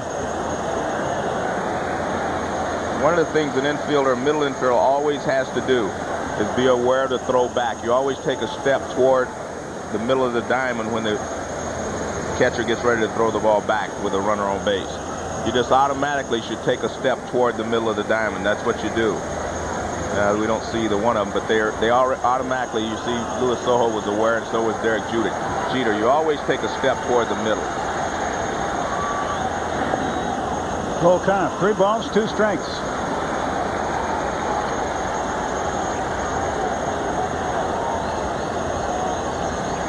Well, you have Ben Grieve at first base, and you know if he strikes out, Grieve is out because he doesn't run well at all.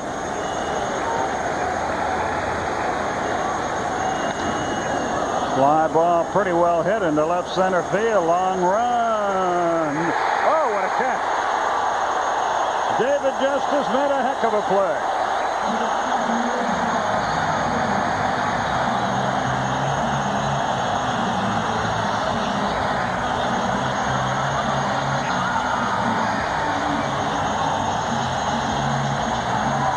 When David Justice was an outfielder for the Atlanta Braves in right field, was a very good outfielder.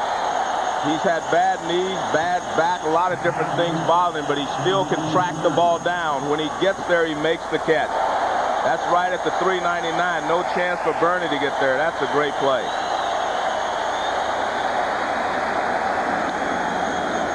Ramon Hernandez is the batter. That's the biggest play of the ball game so far.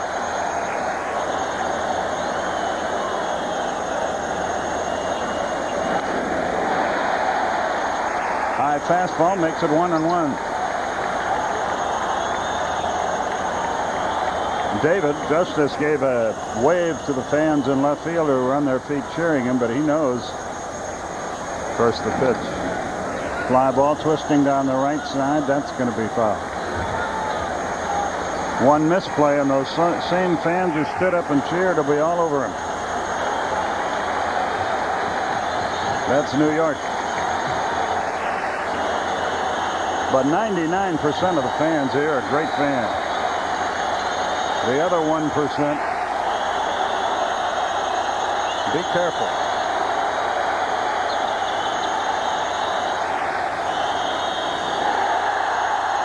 Made him look bad there, and the inning is over, and the crowd really fired up by the Justice defense. No hits, no runs, no errors, one left. Bottom of the fourth, 2-1 Yankees. Luis Sojo will lead off the bottom half of the fourth inning here. Sojo, Brocious, and Jeter, the first three scheduled. Yankees on top, 2-1.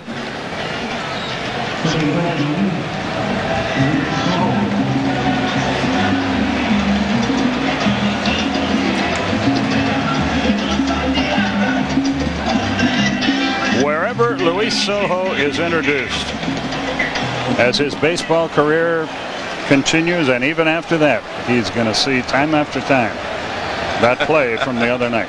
He might as well get used to it. 1 ball, no strikes.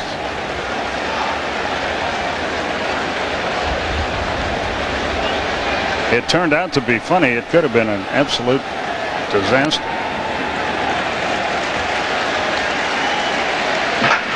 And Mazzilli had a great line. But don't worry, everybody else is talking about laughing after that play. Well, this is the first time he has just missed badly with 3 straight pitches. Meaning Tim Hudson.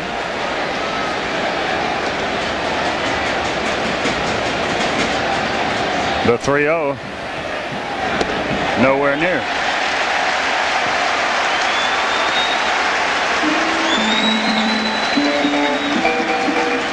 Coverage of Major League Baseball's Division Series continues with Game 3 of St. Louis and Atlanta on ESPN. At 4 o'clock Eastern, it's Game 3 of the Giants and New York Mets on Fox. And tomorrow night, make sure to join us right here on NBC at 7:30 Eastern for Game 4 of the A's and Yankees. Probable starters Barry Zito and Roger Clemens. This will be interesting here to see how Joe Torre plays. That Joe Torre will sacrifice. He will hit and run. He does sacrifice, but the ball is bunted back. And Joe Torre doesn't have any qualms about bunting and hitting and running and doing a lot of things. In fact, that's one of the reasons he was so successful when he came to the Yankees. He brought a National League style baseball to this team, and they surprised a lot of teams by hitting and running and playing small ball sometimes. But right there is what you try to do. If you know a guy's bunting, throw the fastball up. The high fastball is the toughest pitch to bunt, and a lot of times you'll get him to pop it up. Joe Torre was my hero when he managed Atlanta because he gave me the signs. Boy, can you look smart when you know the signs in advance. Well, most people could look smart. I still didn't quite make it.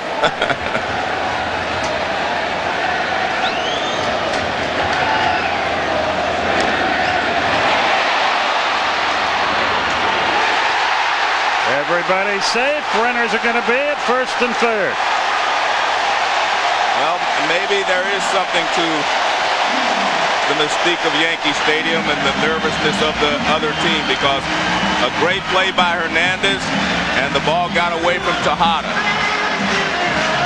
Now Hernandez jumps out very quickly.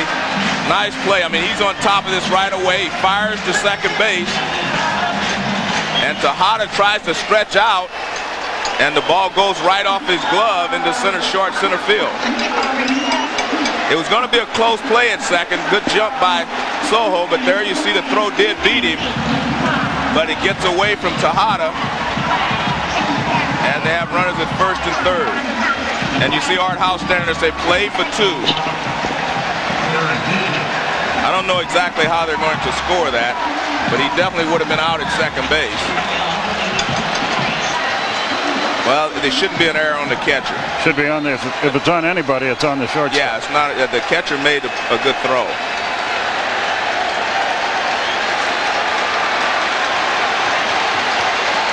Well, no sacrifice. Error on the catcher. Should be no sacrifice. Error on the shortstop. And now the top of the order for New York.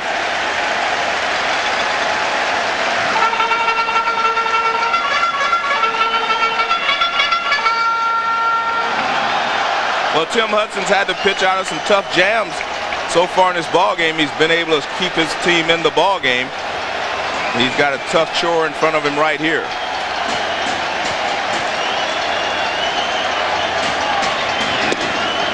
Jeter started to go, held up. He's ahead in the count.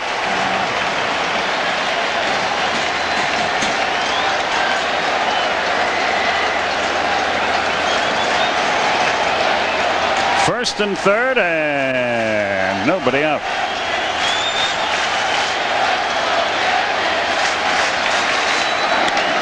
Little dribbler to short. Run is in. Out there.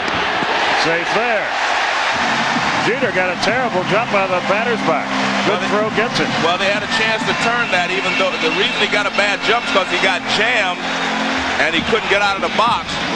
But the A's were not able to turn it, and the run scores. Now watch, he'll get tied up because the ball runs inside and it jams him right there, and he has trouble getting out of the box. But they could not turn it. Tejada throws to second. Velarde tries to get rid of it quickly, but he's way off line, you can see. And Giambi saves it. Posada, the batter, it's 3-1. The Yankees have mastered the art of hitting little ground balls. Well, it's worked. It sure has. 3-4-0 for the Yanks, 1-2-2 for the A's. Runner at first, one out.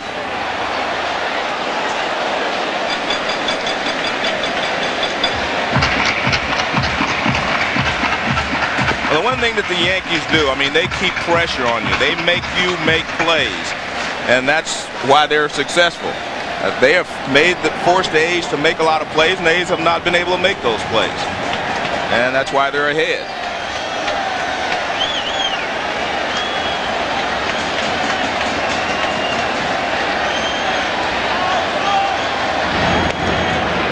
Back easily. That was a smart throw right there. Jeter was about to go. Yeah, he had 22 stolen bases this year. Yeah, and this is the way the Yankees do it. They will, hit you, make a few mistakes, and then they will take advantage of it. They were trying to, just get one more run. He was going to take off.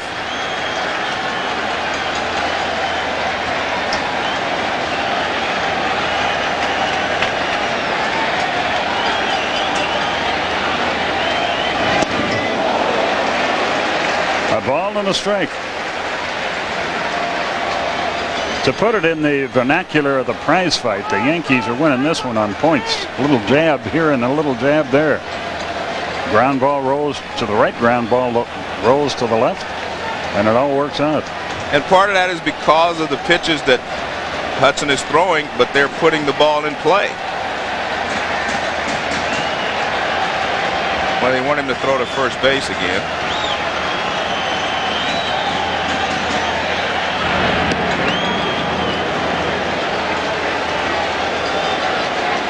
The sign to throw to first base usually comes from the dugout. Art Howe decides, someone over there, you see the coach giving the sign right there. One of those is a decoy to Hernandez. One of them will tell him whether they want him to throw to first base or not, or whether they want him to pitch out.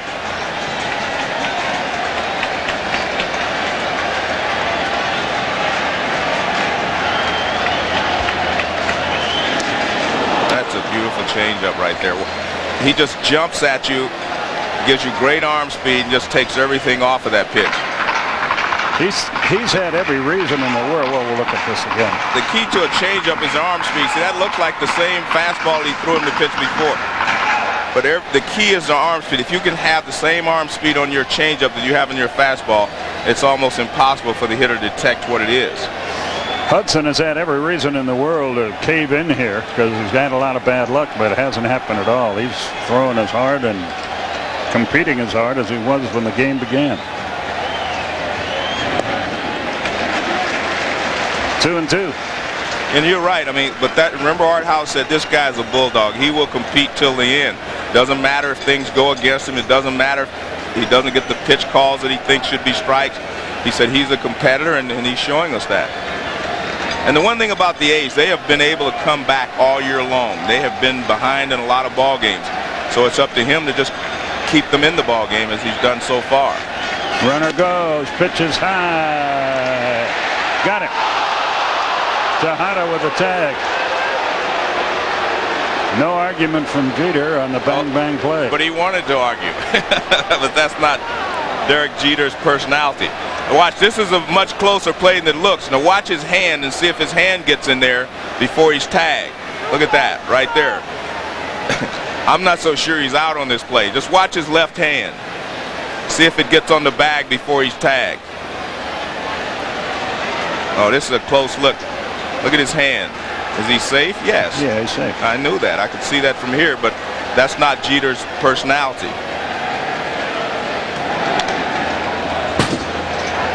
Posada yanks it foul. It's 3-2.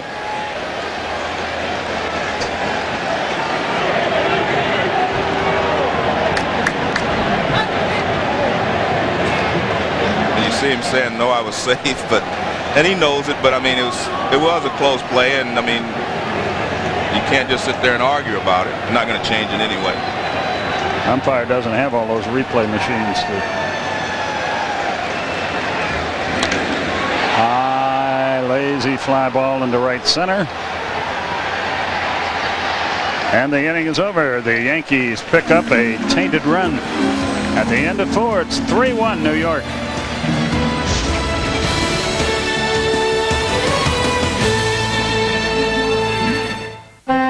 4th inning here. It's 3-1 Yankees. The A's vaunted power has been shut out so far in this series, but. And basically, that's how you beat the A's. You keep them in the ballpark, keep the ball in the ballpark, and you usually can beat them because they do not manufacture runs, because they do not have a lot of speed, they do not hit and run a lot, and they do not have a lot of high average hitters. They usually get a lot of bases on balls and hit the ball out of the ballpark.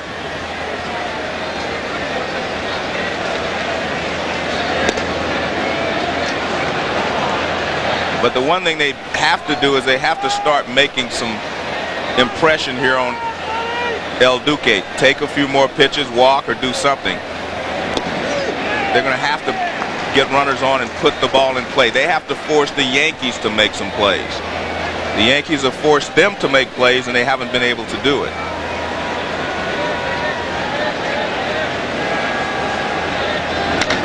There's a drive, deep right field. That ball is gone. Well, that's a pretty good impression right there. There we go. Yeah. And all of a sudden, it's 3-2 as Long delivered. As I said before, this is an interesting ball club, this Oakland A's team. They've been behind a lot down the stretch, and they've always been able to fight back and come back. So they're not afraid of being behind. The fans roar as the ball is thrown back on the field. And I think this is a very big run, whether they score any more this inning or not. This one is very important because they had not been able to score against El Duque since the 2nd inning. But that's a laser shot out of here, line drive. The only question was it high enough to clear the wall? It was hit hard enough. Fastball in that he did not get exactly where he wanted. Andy Velarde is the batter, and he takes high. But he got behind Terrence Long, and he gave him a pitch to hit. And he's been doing that more and more the last couple of innings, falling behind some of these hitters. First home run of the series comes off the bat of Terrence Long.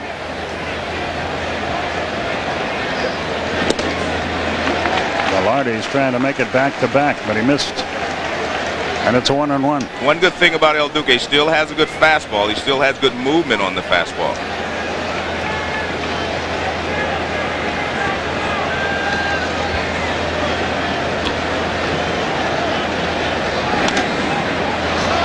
One 1-2 now the count. Yankees on top 3-2, but we're only in the 5th inning.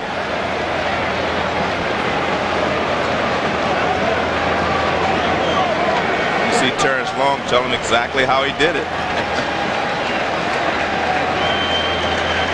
Nothing a hitter likes better than to be able to describe how he hit a home run.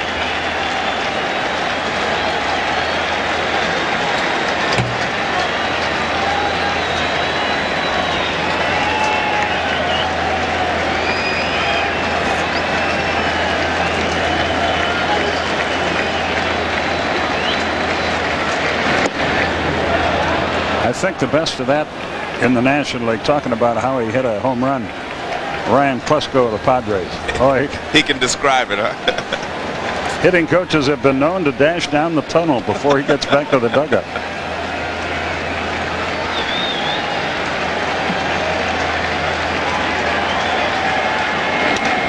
Pop foul back, still 2-2.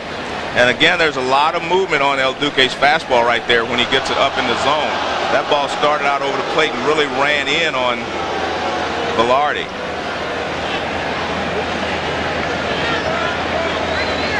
Velarde has twice flied to right.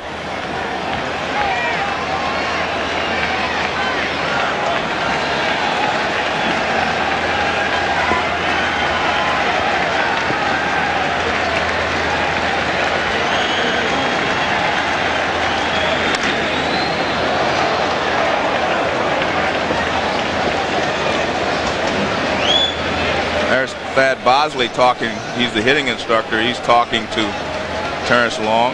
And really what Terrence was telling the people on the bench is that he kept his front shoulder in finally. And that's why he was able to pull the ball. A lot of times you pull off trying to pull the ball to right field. He was saying he kept his front shoulder in. The 2-2 pitch. Velarde waits. No swing, 3-2. And that's that same movement. That ball started on the inside part of the plate and then it's just moved inside. And Velarde was able to check on that one. That was the 35th home run counting regular season that El Duque has allowed. And in 29, he's given up home runs in all but 6 of his 29 starts this year. So you expected him to give up at least one in this ball game, but at least he gave it up with no one on base. Still 3-2.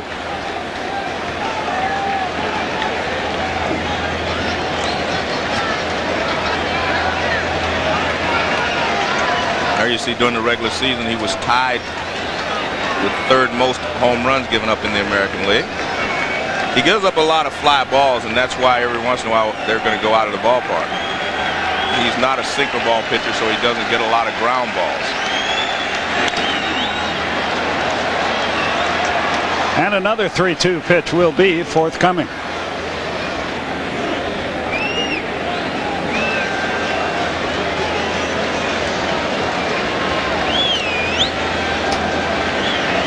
And if you're El Duque, this is the guy you really want to get out because you have Jason Giambi and Eric Chavez coming up following him. Those are 2 powerful left-handed hitters.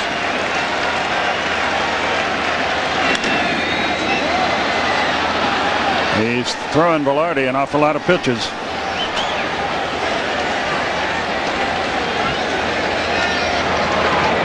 Terrence Long is exciting. And I guess it has to be exciting to hit a home run in Yankee Stadium. It would be exciting for me. Yeah, it was for me. I was fortunate enough to get one here.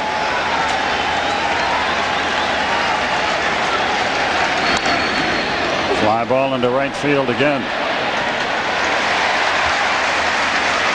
Coming up Sunday. They call him the bowling alley lawyer. I'm actually going to try and stay away from that phrase. The critics rave it's TV's hottest new show. Ed premieres NBC Sunday. Don't miss it. I still don't know what a bowling alley lawyer is. Well, we'll find out. Check it out. I'm interested myself. There you see the 4 bases on balls are really the bad point of his pitching today of those 100 pitches.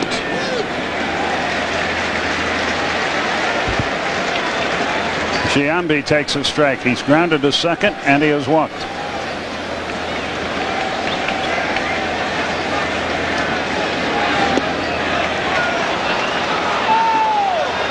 A ball and a strike.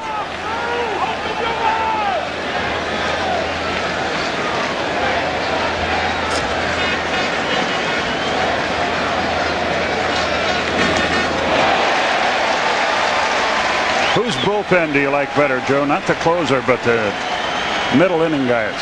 Well, the Yankees have struggled down the stretch. All of a sudden, you know, Stanton and Nelson started pitching better, which is the key. Those are the two guys that are most important for the Yankees. The A's have used a variety of relievers, and they have a very good bullpen. I like their bullpen as well. I like both of them. When they're pitching well, the Yankees probably have the advantage.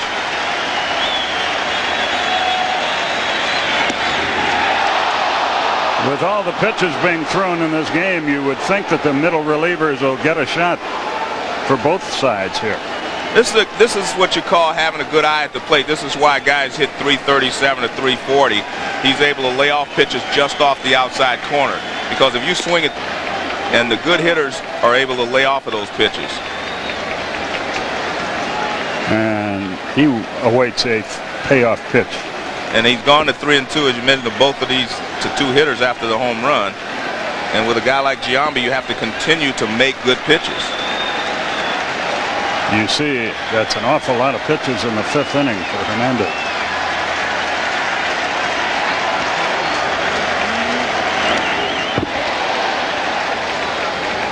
And we'll do it all over again. On that pace, he'd have close to 200 pitches, right? That gives you the impression that he may not be with us when this thing concludes.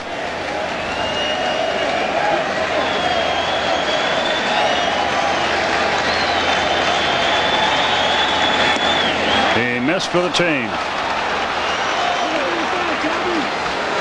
5 walks. And they have walked Giambi a couple of times and, you know, kind of stayed away from his power. He's actually had a couple of pretty good pitches to hit, but he fouled them back. This guy is very dangerous to a guy like El Duque because I don't think El Duque has a real pattern with Chavez. And I've watched the way they pitched him. They haven't exactly wanted to pitch him inside or throw him a lot of changeups. They basically just move the ball around on him, and you never know what he's thinking of at the plate. Up the middle, Jeter. There's one. There's two. And the inning comes to a close. A nicely turned double play. Terrence Long's homer makes it a 1-run game. We go to the bottom of the 5th. 3-2 Yankees.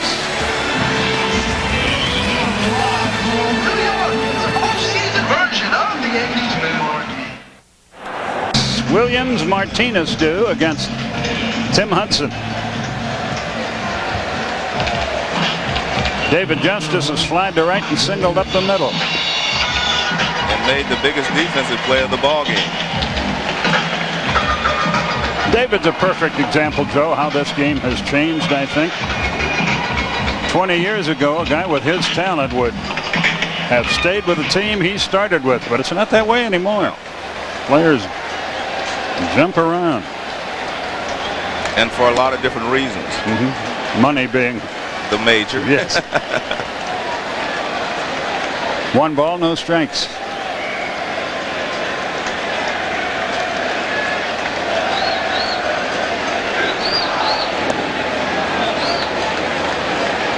The one thing you can't do if you're Tim Hudson is stop making quality pitches. He has been making quality pitches to the middle of this lineup, and he has to continue, because if he makes any mistakes to the middle of this lineup, he's going to fall farther behind.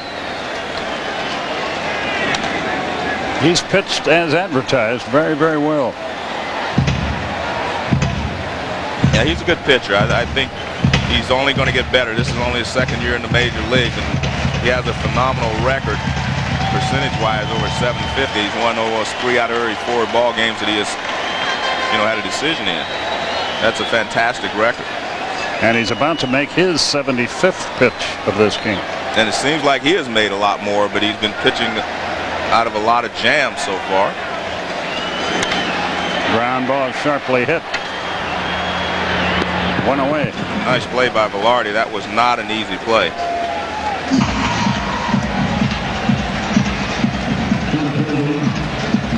Anytime that ground ball scoots along the ground and is hit that sharply, you always wonder when it's going to bounce up on you. That one stays down, so he's able to make the play. He got his body over in front of it, which helped as well.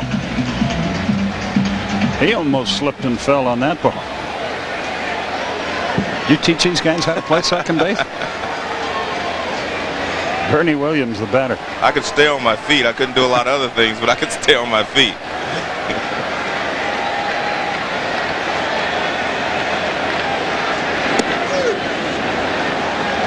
Well, the reason he stumbles because he tries to get in front of the ball. See, his right foot, he tries to get over in front, and he twists his ankle just a little bit, but he's able to get it off the ground and plant himself. 0-1 the count. Down and in. Bernie has doubled and scored. He has flied to deep right.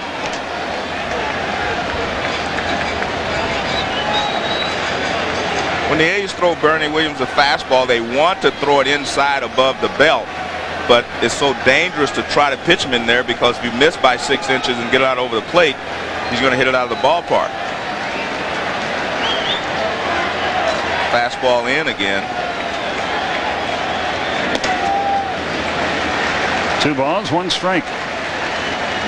Let's see Hernandez telling Tim Hudson to keep his front shoulder in because he figures that he opened it up a little quickly, and that's why the ball ran away so badly. Catchers can really help pitchers through jams and through the tough spots during a ball game. Beautiful changeup. Well, Art Howe was absolutely right about young Tim Hudson. You might beat him, but you're not going to scare him. True. I think that's the thing that we've seen the best example of here in this ball game. He is not afraid to make quality pitches under pressure, and he's been doing that.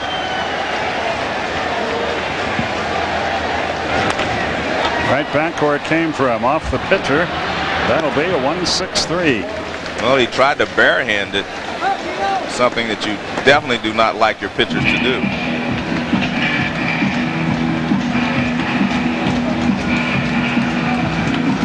And you see Art Hart question it. This goes 1-6-3. It hits off of his pitching hand, but Tejada behind the bag fires to first. And watch, he'll stick his right hand out there, which, I mean, you hate for this to happen if you're the manager. I mean, you can break a thumb, break a finger there. He says he's okay.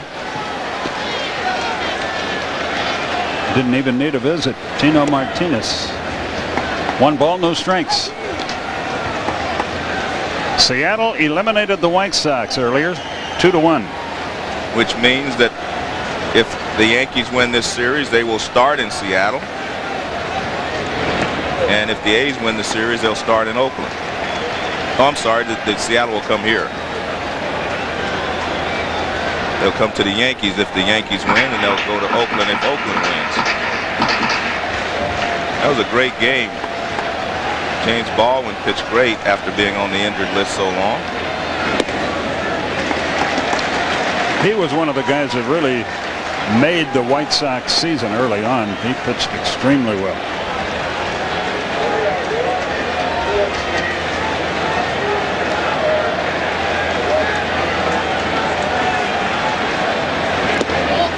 Ball 4.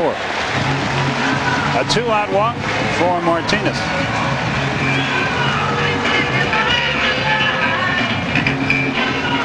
And what you really saw there was Tim Hudson fell behind Martinez, and he wasn't about to give in because he knows he cannot afford to give up, any more runs right away. So he said, I'm not going to give in. If he wants to go out of the zone, he can. He figures he has a better chance of starting all over with Paul O'Neill.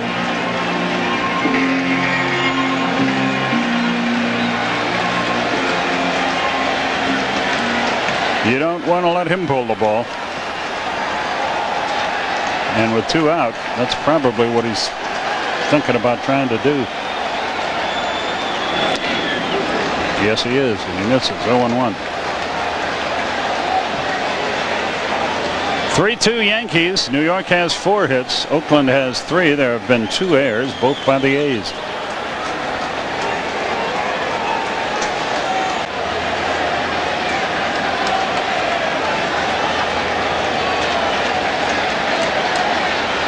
As we said at the beginning of the telecast, the A's do not have a great defense. They make some great plays, but they do not have a great defense. Good live fastball is in there. 0-2 the count on Paul O'Neill.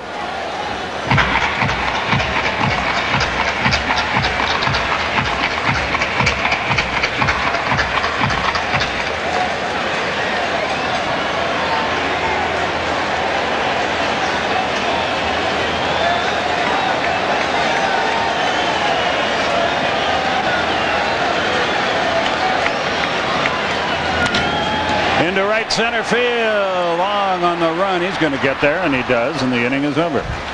No hits, no runs, no errors, one left. 5 innings have gone by. 3-2 New York.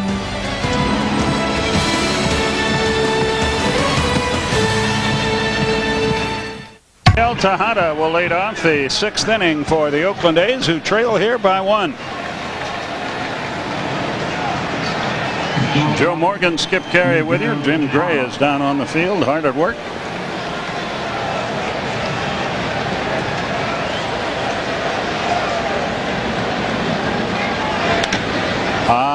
Lazy fly into center. That's a can of corn. 1 out. Coming soon. It's the premiere of Must See TV Thursday, starting with back-to-back Friends. Plus Will and Grace, Just Shoot Me, and ER. The premiere of Must See TV Thursday. Right here on NBC. You know, it's a pretty good idea. They have Shoot Me and then ER back-to-back. That's probably the way that should go rather than the other way.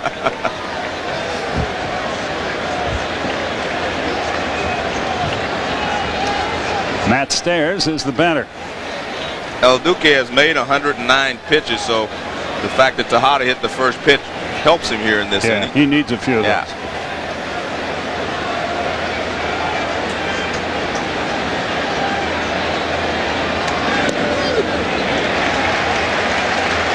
He has been able to keep Matt Stairs off balance with the off-speed breaking ball and changeup and get him to chase the fastball up and out of the strike zone.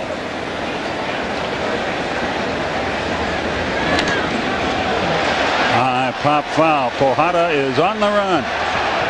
Not this time. It's on the screen, and it's 0-2.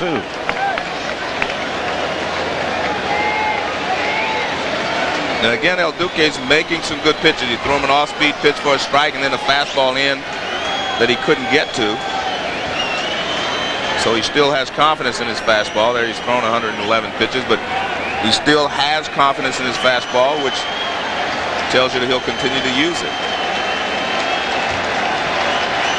0-2 is the count. Just missed. 1-2.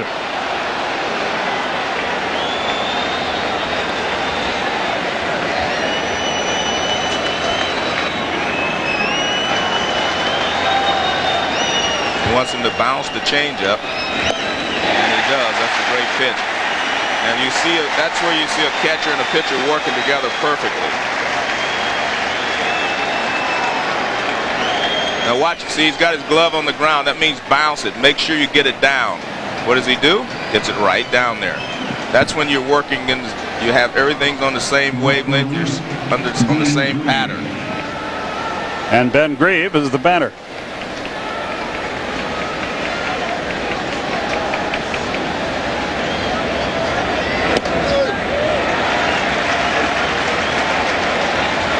Hernandez, you're right, is in a groove right now.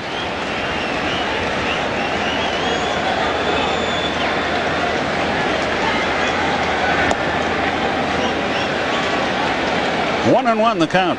Just 7 hits in this game.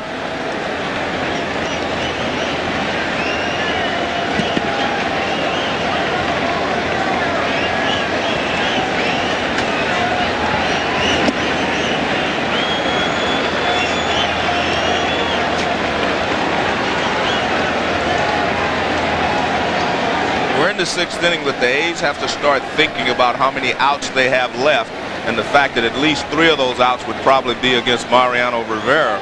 So they're probably going to have to start thinking we better get something on the board pretty quick.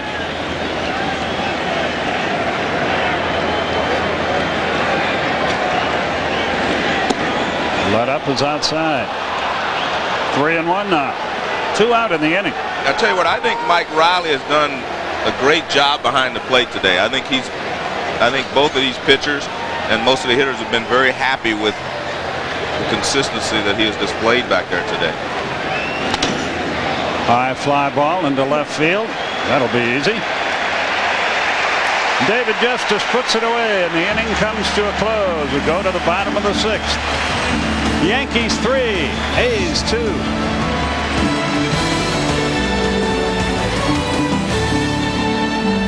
We'll lead things off for New York here in the bottom of the 6th. Yankees lead by 1. They lead in hits by 1. Hill tonight has driven in a run with an infield out. He's hit into 2 fielder's choices.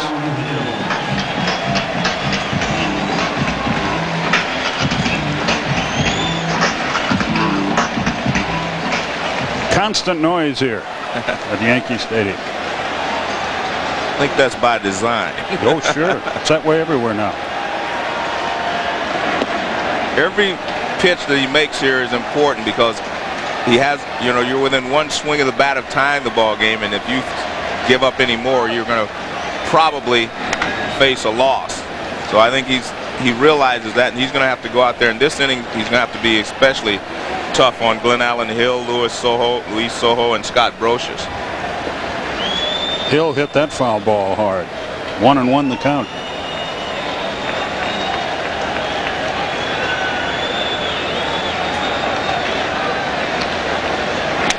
Broken bat, grounder to short. He fielded the right item. Throws him out.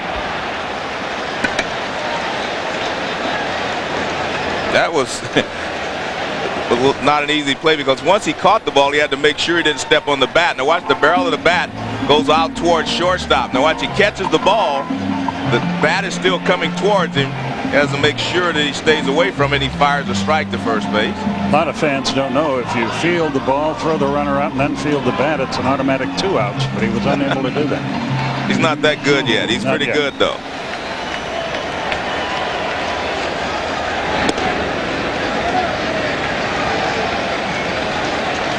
Speaking of broken bats, Joe, there sure aren't a lot of them now. A lot of theories, too, about why it is. Some say the wood's not as good as it used to be. I think it's because so many bats are those thin handles. Real thin handles. Because I think the wood is actually better now than before because they are using so many different types of material to make the bats and make them harder. Line drive right at the shortstop. Bad luck for Sojo. He hit that ball hard. 2 quick outs, and Brocious the batter.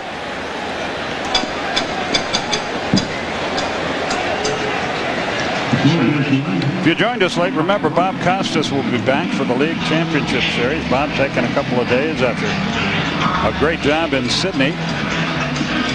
And NBC was foolish enough to invite me to come over and do these games, and I'm honored by the chance. And it's an honor to work with you. Oh, you say the sweetest thing. 1 ball, no strikes. It's always an honor to work with someone who's had so many years in the business. Yes, I've admired your work ever since I was a little boy, too. The 1-0 pitch. I'm just a child in this business. I've only been here a few years. That's because you played too long. Wish I could still play. At these prices, I don't blame you.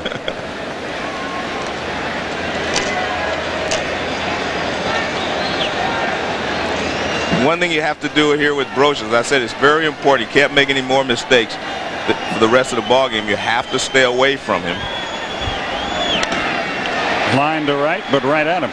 Easiest inning he's had, and they hit the ball pretty hard a couple of times. We'll return to Yankee Stadium after this word from your local NBC station. This week, Rob Lowe hosts the 7th inning. Jeremy Giambi will be the batter. He's 1 for 2.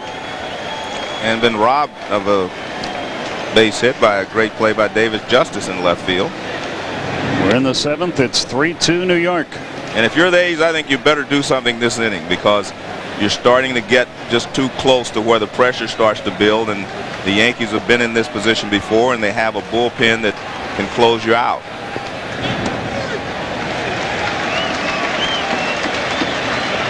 There's Jeff Nelson on the right-hander and Stanton the left-hander, and we all know that Rivera is out there someplace. Lurking. And he's the guy you worry about. Way out in front. Almost picked off a cameraman. It's 1-2.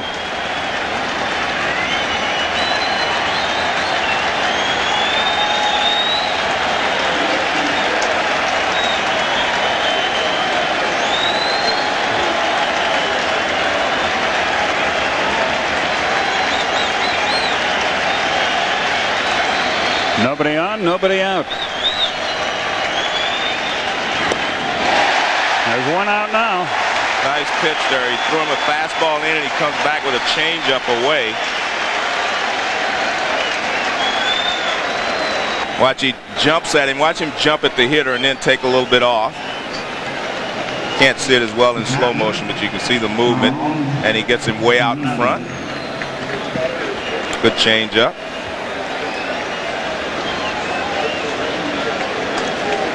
This is Ramon Hernandez, who has struck out twice.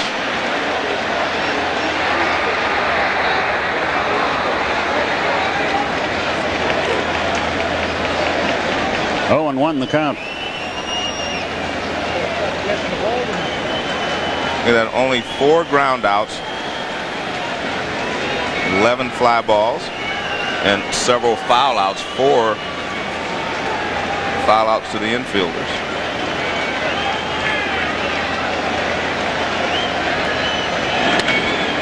Base hit left field, sharply hit by the Oakland catcher. He's at first with 1 out.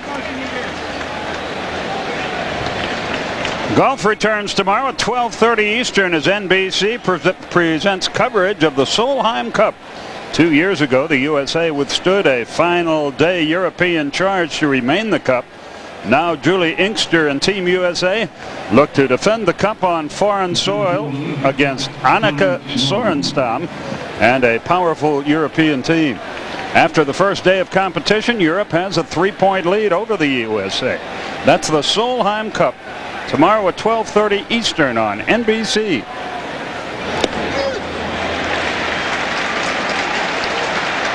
Oh, and 1 the count to Terrence Long.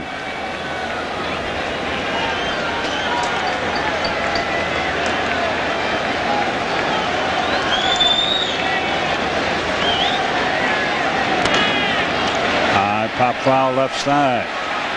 Is it playable? No. Here's how Long provided a run earlier in this game, Joe. Well, in the 5th inning, he gets a fastball in, and he hits a line drive over the right field wall. And that brought the A's within 3-2, and that's where we stand at this moment. Posada goes to the mound for a word with Hernandez. Count here is 0-2. And I think they want to decide how they want to try to finish him off. He's been going upstairs with the fastball on a lot of hitters after he got 2 strikes, but he wants to know that his fastball is still good enough to do that. Out of play. Still 0-2.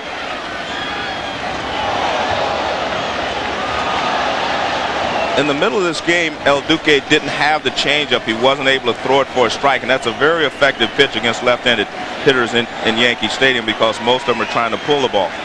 The last couple of innings, he's been able to throw the changeup for a strike, and that's been effective for him.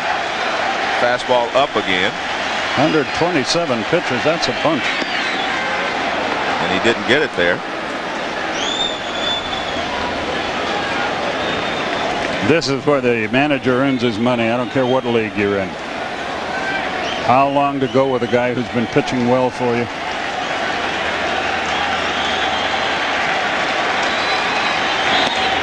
And you can see he's missing badly. He gave it the sign to throw the fastball up. He threw it down. He gave him the sign there to bounce the changeup, and he threw it up. So he started, you see, Posada a little concerned, I think, because he's not hitting his spots anymore.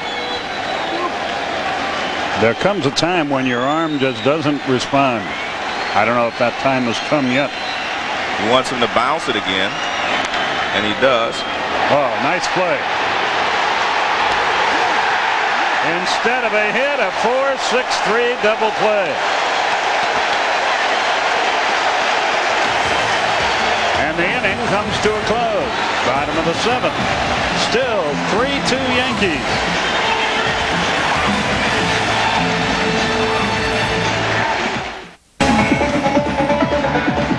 You know, sometimes great plays are by design. It's not luck.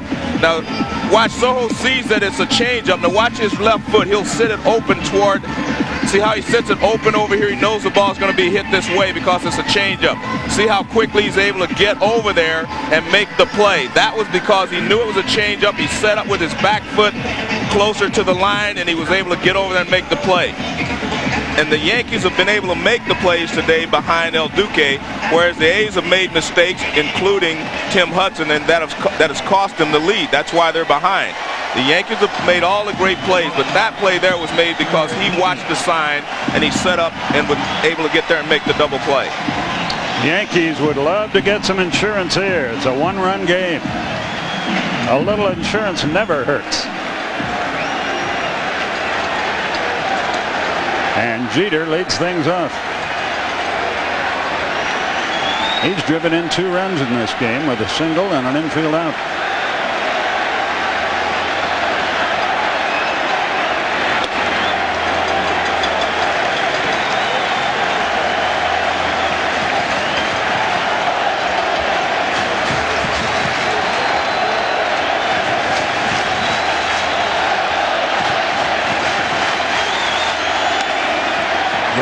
To second, a jam job, 1 up. Well, here we are in October, a 1-run game. Playoffs have started. This is what it's all about. Posada, the batter. Well, the difference is, you know, these are the times when you make the plays, you win. You do not make the plays, you lose. I mean, it's that simple. Both of these pitchers have pitched very well. The Yankees have 4 hits, and 2 of them are on the infield.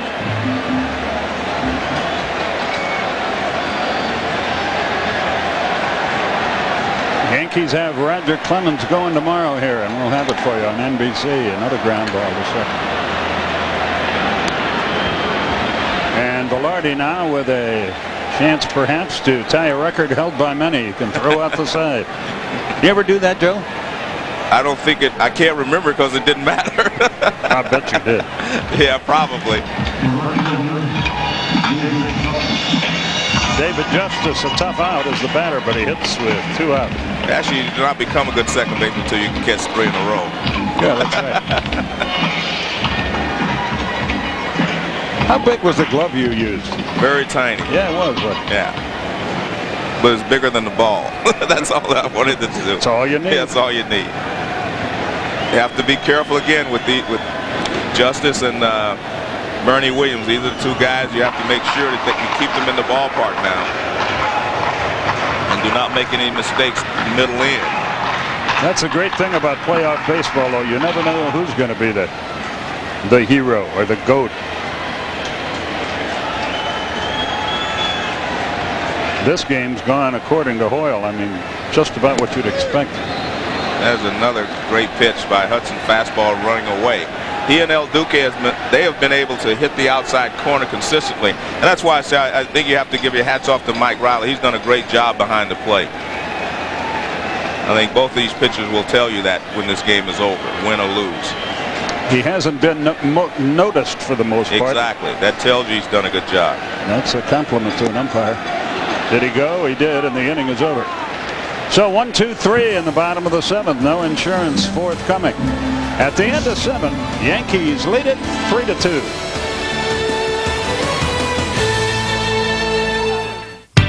Yankees lead by a run, and a bit of a surprise here, Joe Morgan. Well, I think it's a surprise to me. If it was, Rivera normally gets like maybe 4 outs at the most. Joey's bringing him in to get 6 outs, and I understand because this is a pivotal game in a 5-game series. if you can win, you know you're in the driver's seat. And he wants to win today's ball game. But it also tells you that if he does finish this ball game, it'll be very difficult for him to finish tomorrow's ball game if the Yankees were to have a lead here in the 9th inning. And the worst thing could happen is if he comes in and he's not able to close it out. So Joe's taking a chance, but that's what baseball's all about. Managers do things, you know, that at the time, like you said, that's how they earn their money. And Joe has made a decision. He wants him to get 6 outs here. I'm just trying to think with him. I would guess that he wants to put a little more pressure on this young team. Be up. Of course, he wants to win. Yeah, but like you say, more pressure if you're up 2 games to 1. Velarde leads off. And that's what you have to do. You have to be patient with Rivera. You cannot chase that high fastball. And his main pitch is a cutter, but he throws a lot of straight fastballs to get ahead. And then he uses that cut fastball, which is just a devastating pitch.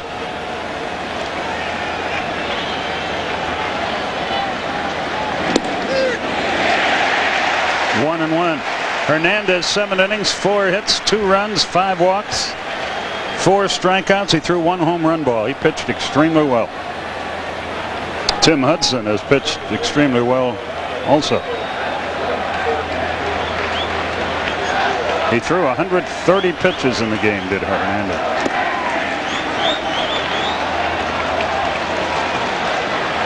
We will see no more of him in this series in all likelihood, though he could pitch in the bullpen later on. And you see 27 consecutive scoreless innings in his last 19 postseason games. Look at that. That tells you why Joe is bringing him in. Yeah, he wants to finish it off. He's a money pitcher. Lined, but right at him. 1 out. 5 outs to go.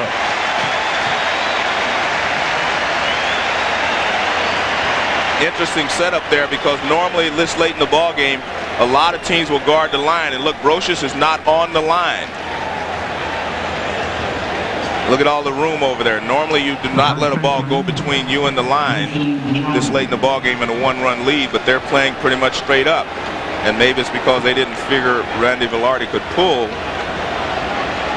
Rivera down the line. Here's the big man, Jason Giambi. Strike.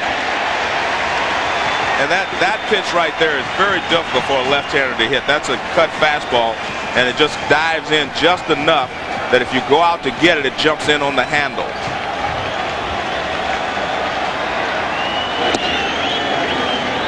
One and one.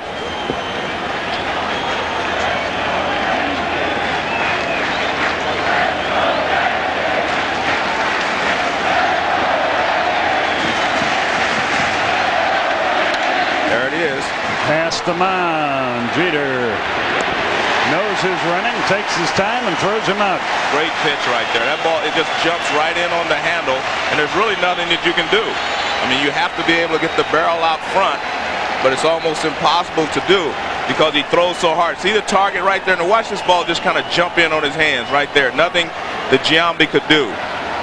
Rivera's lucky he didn't field that. He's lucky he didn't touch it. But Chavez. He is very tough for a left-hander, but you see Chavez, he's moved off the plate a little bit. I think that's smart. And they're still going to pitch him in. With success. But I think if you're a left-handed hitter against Rivera, I think you have to move off the plate a little bit. Force him away from his strength if you can. Maybe he'll try to throw the fastball away if you get off the plate. But you want to give yourself a little more of a room on the inside part of the plate, and that's what he does. He goes away. But at least you're forcing him to go to his second best pitch, not his best pitch, which is that cut fastball. He's doing this so far without throwing many pitches, too, and that could be big later on. Very important. That's that. Boy, he looks great. Nothing doing in the 8th. 3 outs to go. We go to the bottom half. Still New York by 1.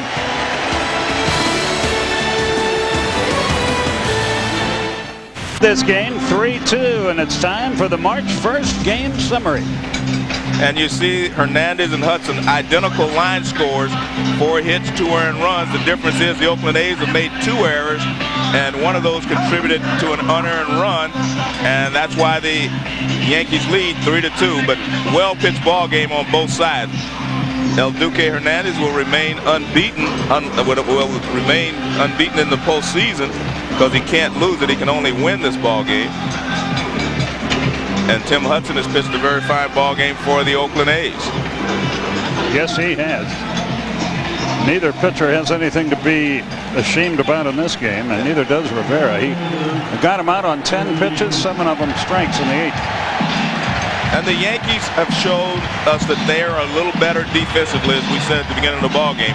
The Oakland A's will make a lot of great plays, but they're not a great defensive team. The Yankees will make the plays, and they have put pressure on the Oakland A's, and that is why they made a couple of mistakes, and they have been able to make the plays behind El Duque. Bernie Williams leads things off. He doubled into the left center field alley and scored a run for New York. And more activity in the Yankee bullpen. Dwight Gooden is up and throw. Then you wonder the reason for that. The reason is if the A's were to tie the ball game, they would get Mariano Rivera out of there as quick as possible to save him for the remainder of the series. A ball and a strike. Looking ahead to the Oakland 9th. Tejada, Stairs, and Grieve are the scheduled hitters.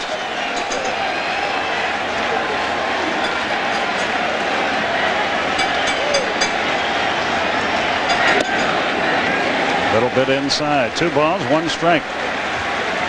Mike Magnanti, the left-hander, throwing for Oakland in the bullpen.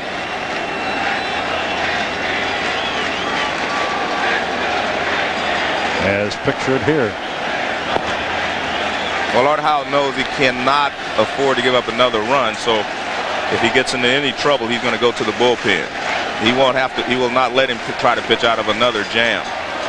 Bernie Williams, a great player, but he's one of those hitters that drives pitchers and announcers crazy. He's very fastidious. He takes a lot of time between pitches, calls time a lot, but it works for him.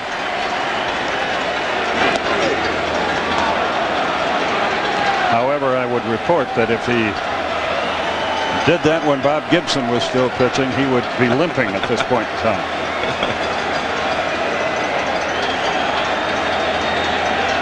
Both of these pitchers have been able to just paint the outside corner consistently tonight. And you've seen 2 pitches right on the outside corner from Hudson. Now he goes inside.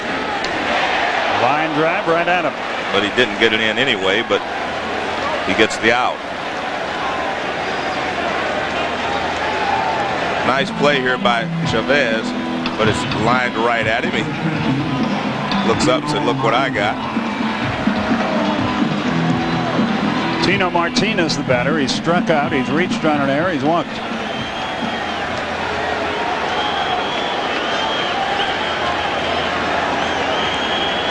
And Paul O'Neill waits to hit next.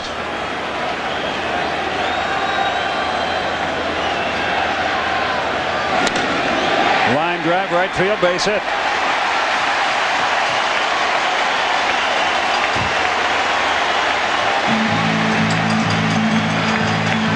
Hudson might be running out of gas too.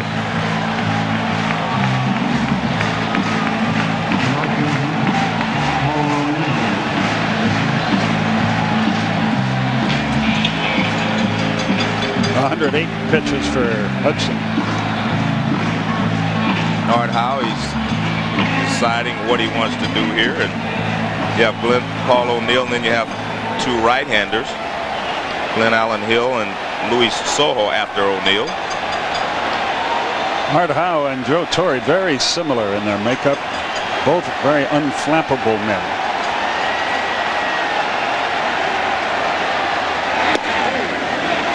One ball, no strikes.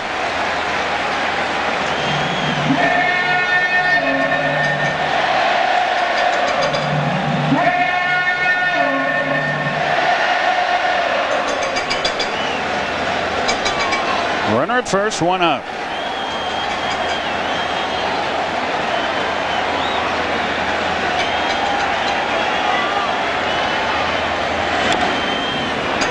Right off his foot. That hurts. Paul will walk it off.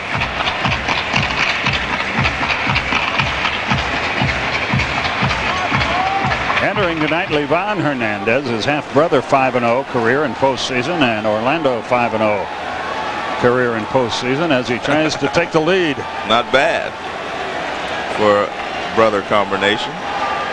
And both of them have won games in the World Series.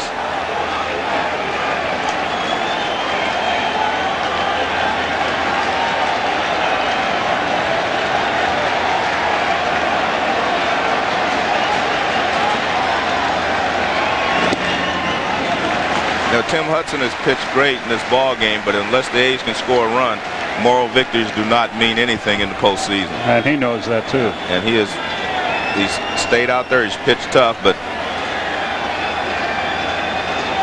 the object is to win. That's right. Nobody expected him to choke up, and of course he didn't. The objective is to keep your team in the ball game. He's done that. The rest will be up to them to score the run in the 9th inning if he can keep it right there. 2-2 to O'Neill, is still limping after that foul ball off his foot.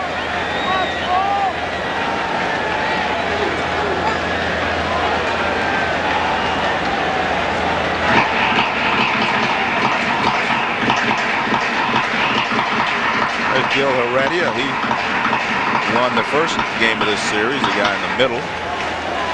And he would be the Game 5 starter if there is a Game 5.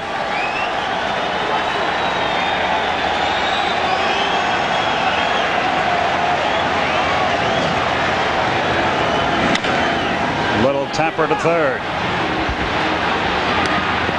Got him by a step. I tell you what, Chavez had to hurry. He thought he was going to have a routine play, but O'Neill got down the line pretty quickly there, and he had to use his gun to throw him out. Watch, he takes his time, looks up. Now he sees O'Neill's almost there. And he fires to first base in time to get O'Neill. But in doing so, the Tino Martinez moves up into scoring position. Glenn Allen Hill, the batter, with Soho left and first base open. They're going to pitch to him. I think you have to pitch to him. You just try to make sure that you make your pitches, and if you miss away from him.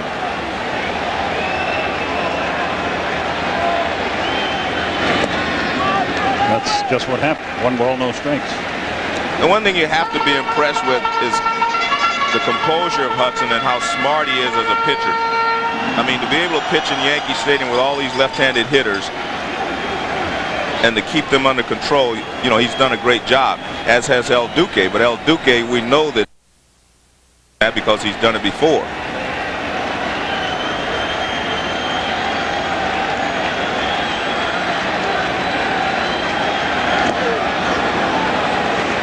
One and one, the count. Skip, the one thing I've been impressed with, you know, when we talk about the one thing I've been impressed with, not just Tim Hudson, but all the young players, pitchers, and a lot of the hitters, they have no fear. I mean, they come to the big leagues thinking they belong here and that they don't need any experience. They have enough experience. They know how to win. Here's the 1-1 pitch.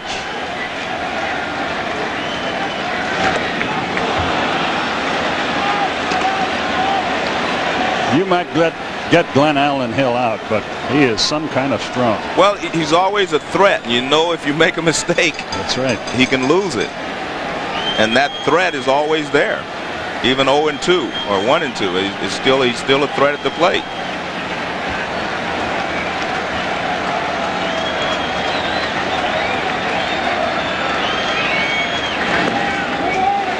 Two balls, 2 strikes.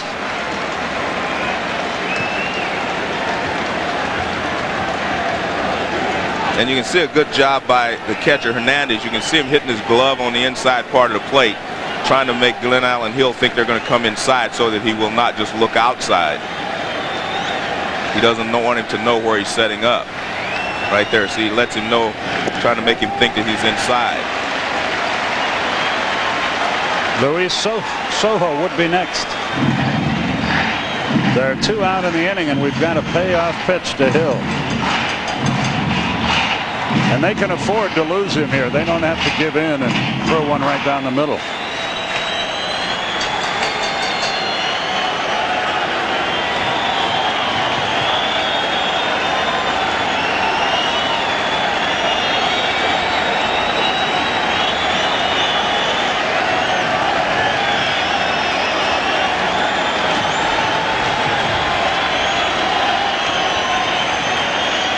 asked for timeout.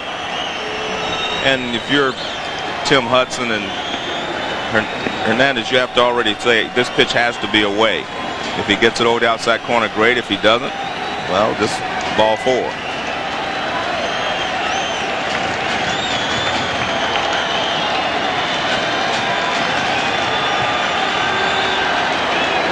And they're taking a long time because the first sign he gave me wanted him to go inside.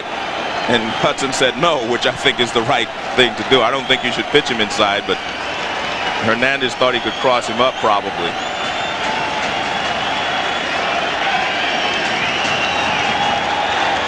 They're going away. No, he missed inside. So Hill's at first base. And Soho has a chance to drive in an insurance run. Well, here comes Art Howe. He may decide that that's enough. Also, here comes Chuck Knobloch to run at first base for Hill.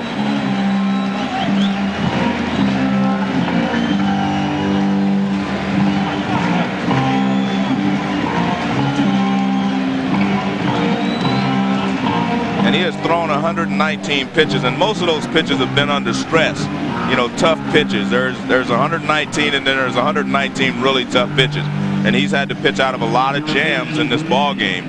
So he's thrown a tough 119 pitches. He's going to stay with them. As did El Duque. They both threw a lot of tough pitches in this ball game.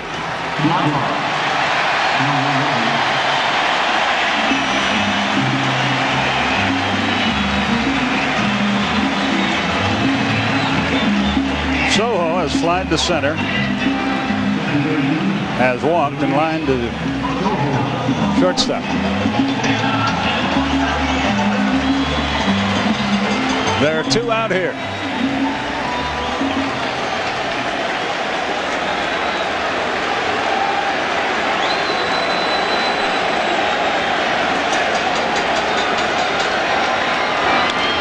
Oh, and 1.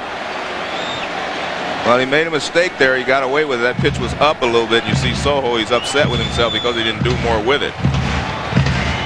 Hudson has been able to keep the ball down most of the day, but watch where this pitch is. Right there. Oh, boy. That's a hanger. Yeah, and he got away with it, but, you know, contrary to popular belief, every mistake is not hit out of the ballpark. Sometimes hitters do foul them back. And hitters sometimes hit great pitches, too. Right. But I guess we only say it's a mistake if he does hit it. That's exactly right. 1-1. Now Jeff Tam gets up in the Oakland bullpen.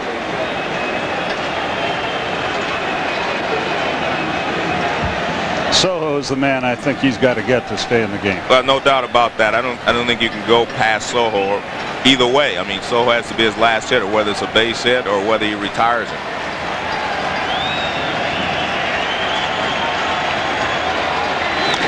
Line into center field. Base hit a run. Should score. He throws down, falls down. What's going on in this series? Soho is out at second, and the inning is over. But an insurance run for the Yankees. And Terrence Long is hurt. We head to the 9th inning as they attend to Long. It's now 4-2 New York.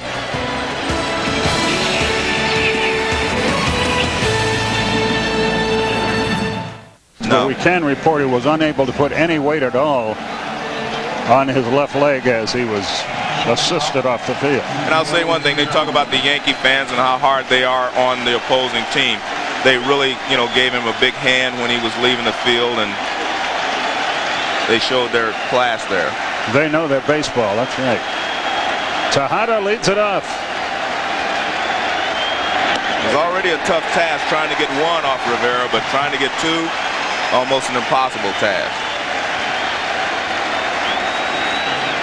Miguel Tejada 0 for 2 with a walk and a run scored.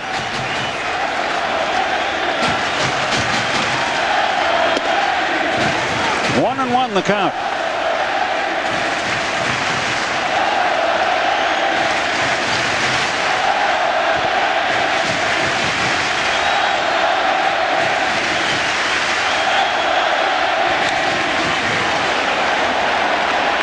And you can just can't swing at that pitch on Rivera. That high fastball, you can't hit it.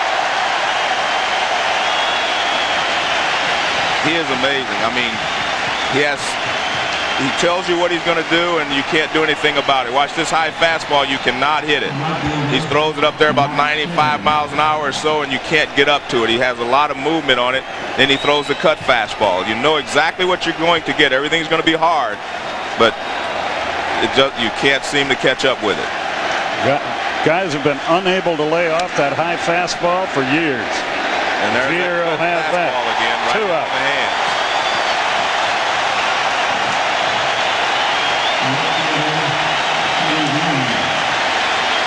There's Tim Hudson. He threw well, but again, there aren't any moral victories in the postseason, but I'm sure he learned a lot, and this Oakland team may have learned a lot. You just cannot make mistakes against a good team like the Yankees, and they made some defensive mistakes today. It's all up to Ben Grieve. He's got to get on base for Oakland to have a chance. They're down 2 now.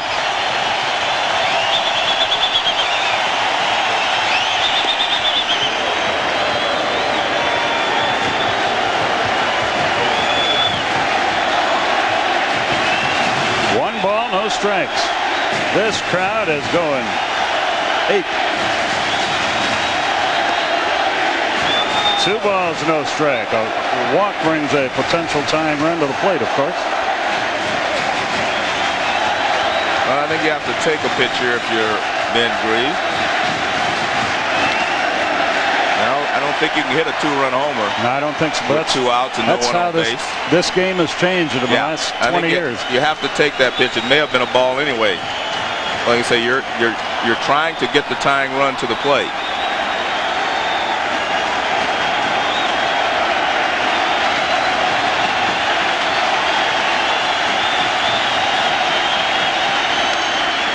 Broken bat grounder. Martinez boots it. Well, not so fast. Looked like the old ball game was over, but no. Well, Tino goes over and gets it. Actually, Soho should have probably called him off. It would have been an easier play for Soho to throw it to the pitcher. You see Soho is there. He could have made the play right behind him. It became a tough play for Martinez because he's running away from first base.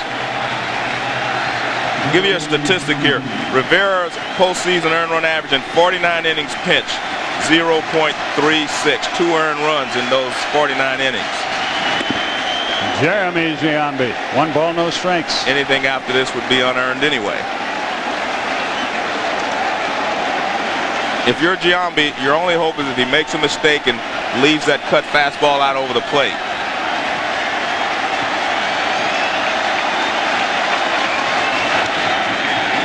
Right off his thumbs. And right, that cut fastball, it looks like a fastball, looks good to hit when it's about halfway there, but then at the last split second, it just jumps in on your hands.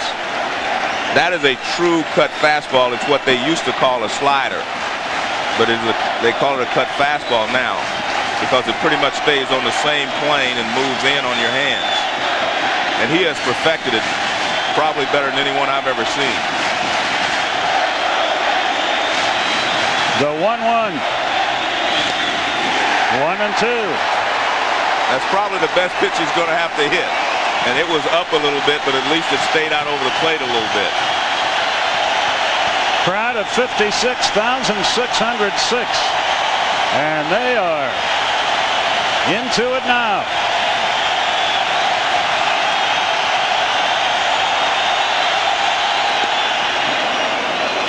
Two balls, 2 strikes.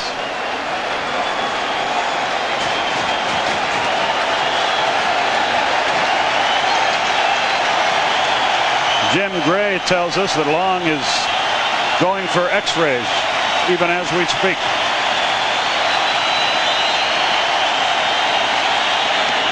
Ground ball. He gets another chance and the game is over. And the Yankees take a 2-1 lead as they beat Oakland by a final score of 4-2. Skip, maybe there is a mystique about Yankee Stadium. And our Chevrolet player of the game, it comes as no surprise, is Orlando Hernandez. I want to be New York. Jim Gray is standing by. He'll be with us with an interview right after this. See.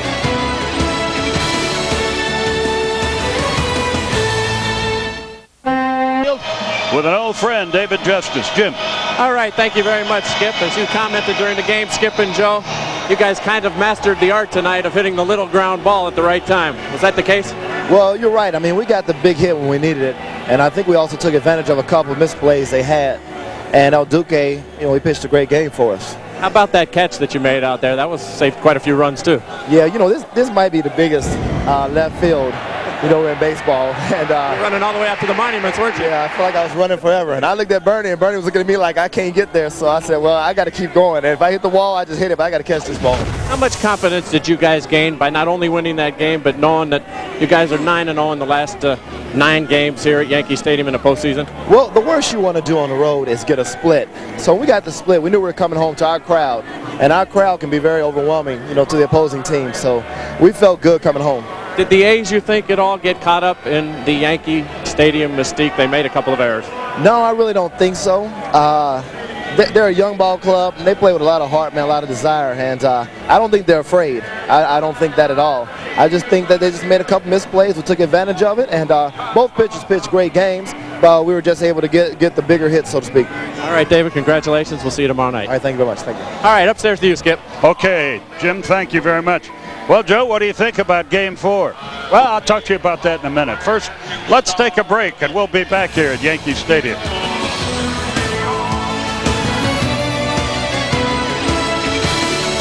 Joe Morgan, what can we look for tomorrow night? Well, the A's are going to run another one of their young phenoms out there, Barry Zito. He happens to be left-handed, so I think that works in his favor against the left-handed